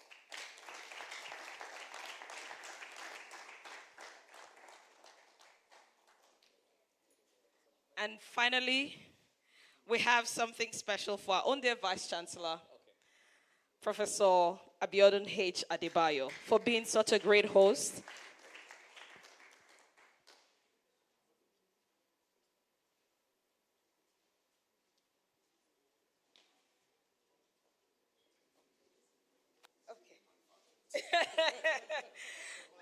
So we have a special edition for our Vice Chancellor, and that will be presented to him much later. Thank you very much, sir. We appreciate you. May I now... You may please be seated. Thank you. Thank you very much. Thank you very much, sir. May I now respectfully invite Professor Peter Akinshola Okebukola for the valedictory address. Please put your hands together as it comes forward.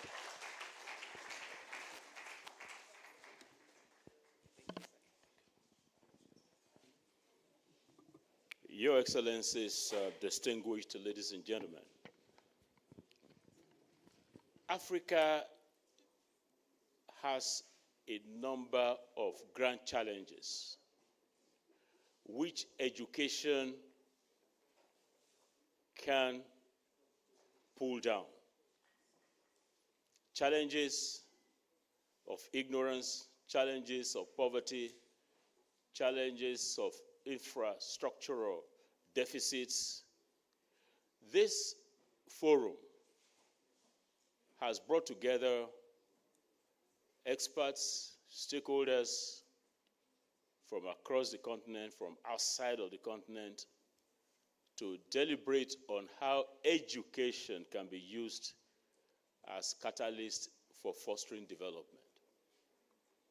A catalyst is an entity that hastens the speed of a reaction. Nickel is a catalyst. In a biological system, you find enzymes that are catalysts. Catalysis means that the process can go on without the catalyst. But with the catalyst, the process, the rate of reaction is hyped, is hastened. Without education, development in Africa will still proceed, but at a very sluggish, snaily rate. The last 36 hours, we have been deliberating on how education can help to catalyze development in Africa. And we are all agreed that with education, development can be sustainably achieved in the different areas. We were looking at the Sustainable Development Goals 1 to 17, that in all the focal areas, education, which is goal 4 within the spectrum, can accelerate in Africa. We are also agreed that our universities, our higher education system can play very significant roles within that education agenda. And we agree that when you bring all the higher education institutions in Africa together, they can compete in terms of promoting research for tackling challenges related to development in the food sector, health, education, transportation, everything. We also noted that African universities are low down relatively on global ranking schemes. And we got stimulated by QS that if, and the group, the team that led the debate that there could be an African, a regional framework, of course, won the debate, that having an African framed ranking system will help to bolster competition within the African higher education system and also catalyze development with regard to the global. As we live here, we want to reflect on the conclusions. We want our vice chancellors, the students, the private sector people that are here, we want them to support the agenda of promoting good scholarship, promoting good quality teaching, generally promoting good quality delivery of higher education in the continent. We like to congratulate, indeed applaud, Covenant University, the Chancellor, Bishop David Oyedepo, and Board of Regents, the Vice Chancellor and the Senate, indeed all staff of this university for successfully hosting this forum. We would like to appreciate QS, Dr. Ashwin Fernandez, and the chair of this forum, Veronica Omeni, for partnering Covenant University in getting this first forum to happen. We'd like to appreciate all participants from the different African countries, from Ghana, from Kenya, from everywhere else that have come here to rub minds with ourselves regarding Education Africa 2030 and beyond, sustainability and social impact in an African context. I'm happy about 2030 and beyond, knowing that some years back we had the Millennium Development Goals. That faded out, and we had the Sustainable Development Goals. By 2030, in a few years, that will also go. And then we're looking at 2030 and beyond. And I am optimistic that by 2030 and beyond, when we gather wherever, again, we'll find that the rankings by QS, the global rankings, the top 5 universities will come from Africa. We are also anticipating that the Africa regional rankings by QS will make landfall. You know, there's this Hurricane Idalia in the year that made landfall. We expect that she will make landfall next year. I will be able to launch that event somewhere in Africa. Once again, we thank you for attending this event. We thank God for bringing us safely. I have good news for you. God will take you back safely. And we're looking forward to continuing our conversation, the networking that we started. Thank you for giving me this opportunity to make these vitality statements. God bless you all. Thank you.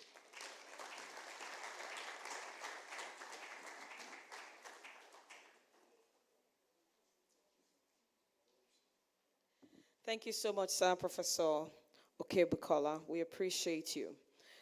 As we begin to wrap up, the president of the Monastery University, Professor Haidi, has a special presentation for Covenant University and QS. May I please invite him forward to make his presentations?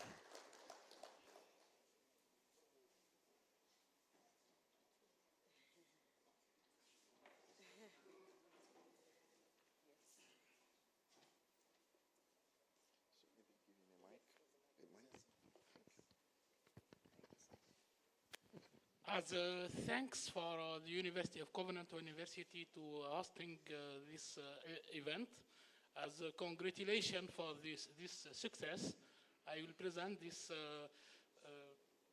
little presentation for the sigle of the University of Monastir to memorize this moment of my first time in Covenant University.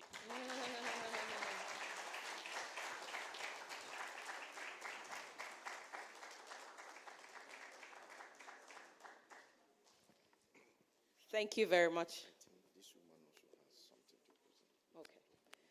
May I invite Dr. Ashwin to receive the token on behalf of QS.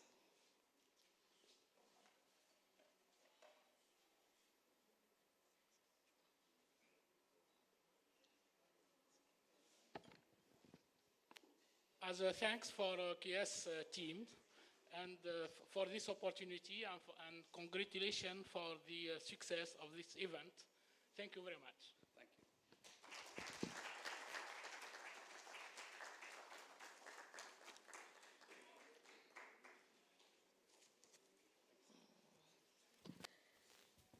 Thank you very much, sir,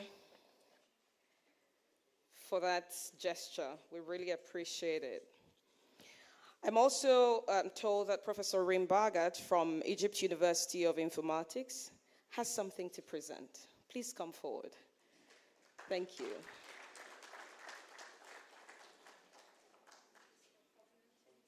For Covenant. Okay. Where's the microphone? So again, representing Egypt University of Informatics, I would like to thank you very much for this invitation and for being here and this wonderful host. So please accept this from us.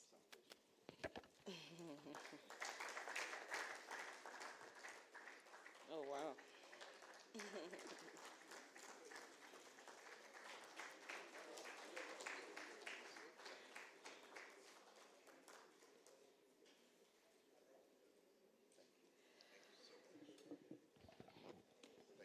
I actually also have for the QS team, but I don't have it with me in this room. Excellent.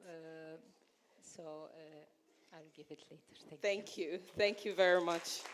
Very thoughtful of you. To give us the key takeaways, still part of the wrap-up process, I'd like to invite Dr. Veronica Omeni to just give us the key takeaways. And afterwards, we'll have Dr. Ashwin do the closing. And we'll be having pictures outside. Please, I'll crave our indulgence to just go outside at the end of this meeting for the pictures. Thank you.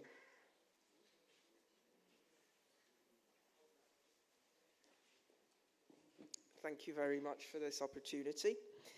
I think you will all agree with me it's been an exhilarating experience, full of fruitful discussions and a brilliant opportunity to network. The key takeaways, there are so many that it is difficult to condense them, and all the debates and conversations we've had have obviously shed light on so many aspects where it's actually just the beginning of that discussion. But the theme of the forum has been Africa, Education Africa 2030 and beyond, sustainability and social impact in an African context. And I think one of the things that we've come away with is that there is so much happening, there is so much value, there's so much quality and so much knowledge locally in the region. And it is a question of visibility, engagement, and recognition. Africa deserves that global recognition. It deserves that global visibility. There are different channels for, for that to become more evident. However, there is also an onus on engagement from this side of the world. Universities need to engage with each other. There needs to be that Pan-African approach, that collaborative approach, both in recognizing each other's strengths, partnering for that recognition, working together across different fields of research, working together to impact their communities, and using that collective knowledge to then engage with the broader world, tell their story to the broader world. And definitely forums like this provide a window of opportunity for organizations to talk about themselves and also present themselves, as we have here with our kind hosts who have been so welcoming. It is part of that engagement. If you don't tell the world about what you're doing, it is very difficult for people to know. And so there has to be an abstract away from false modesty. We can be modest, but it is important not to hide our talents and our abilities and what we can do well from that broader perspective. So it is hoped that this forum is the beginning of that conversation. As QS, we want to engage with you more deeply, more regularly in that sense, and also have an opportunity to engage with institutions both across Nigeria as well as other countries in Africa, and to weave that narrative, what that story should be for 2030 and beyond, together with you as our partners. And that is definitely our goal. So I would like to summarize by saying that it is imperative that we partner together, we work together, but that there is also meaningful and active engagement from universities in the region, and that together we lay the foundation of what sustainability, what higher education means in the region, and how it is to be assessed and ranked, be that ranked or rated, but also what that broader message is to the world. Thank you very much.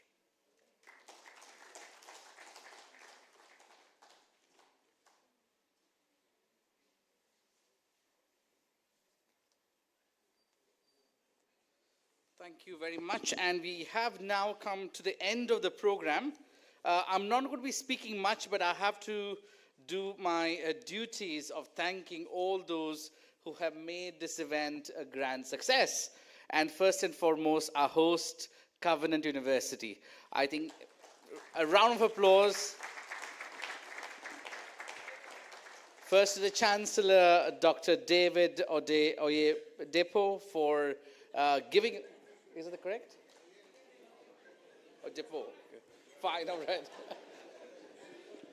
All right, I have to learn something on that as well. So, Dr. David Oyedepo, right, and our Vice Chancellor, Professor Adebayo. I think this has become more than a partnership, it's a great friendship with Covenant University, and we were so apprehensive before this visit, and when we came to campus, we've seen everything, we were really, the whole perception, and I think we will be the strongest messengers of African higher education and African universities. Really, truly, I'm so impressed with whatever we have seen.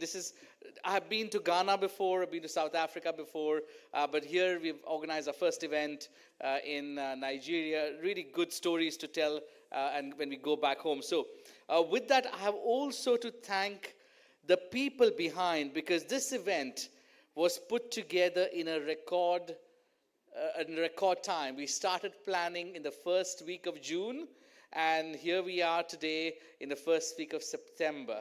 A global event in Nigeria.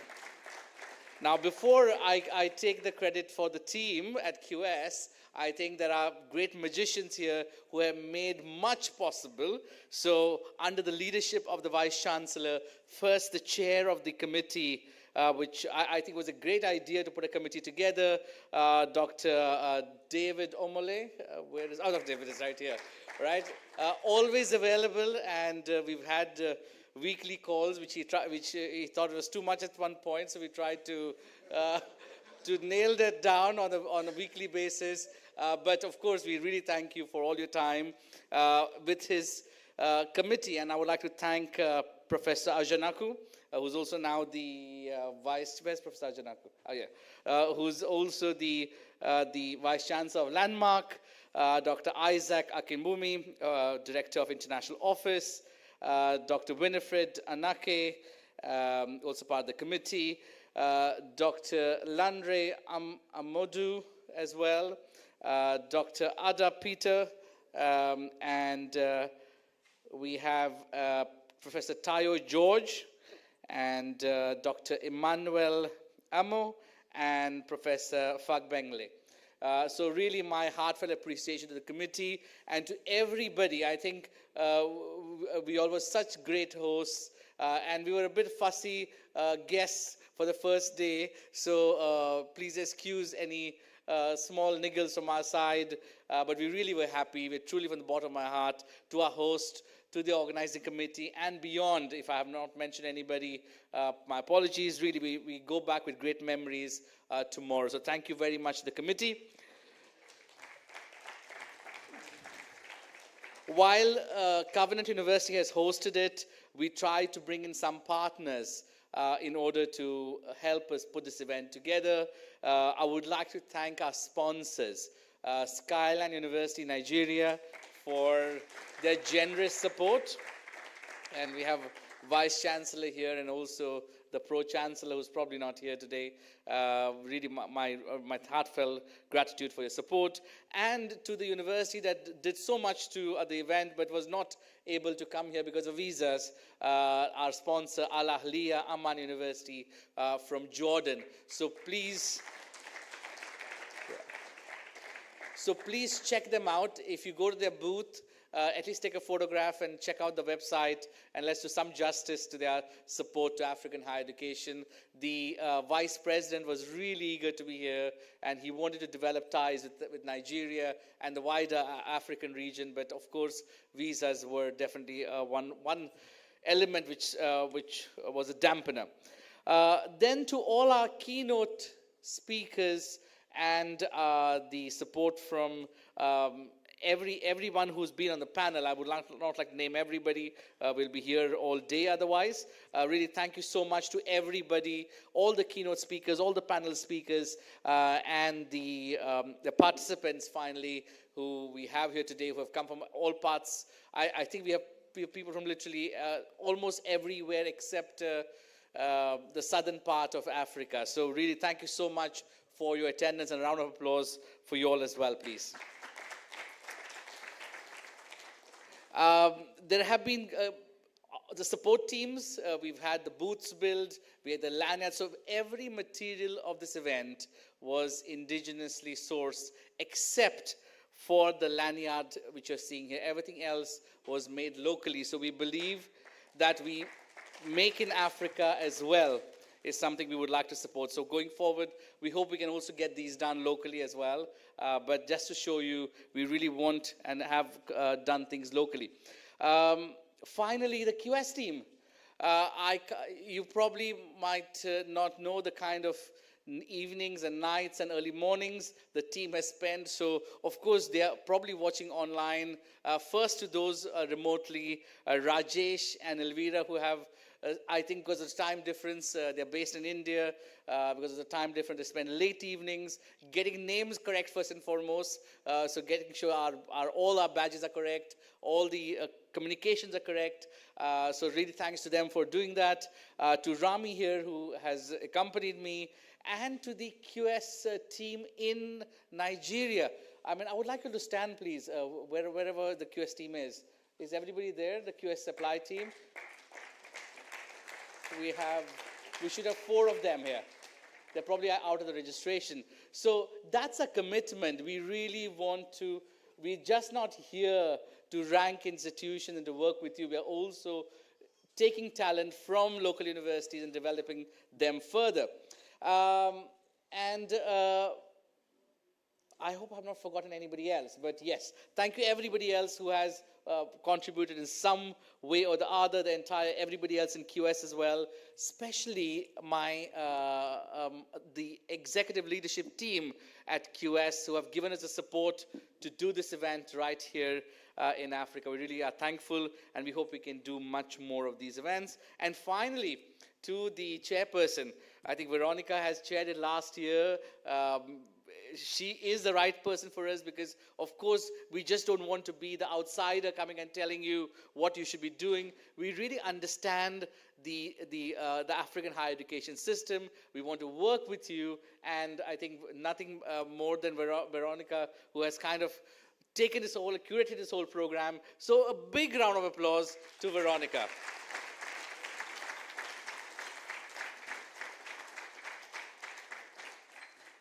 And apologies if I missed out anybody, because I'm sure I have, because I haven't prepared for this speech. So thank you very much. I wish you all the best, safe travels, and God be with you. Thank you so much.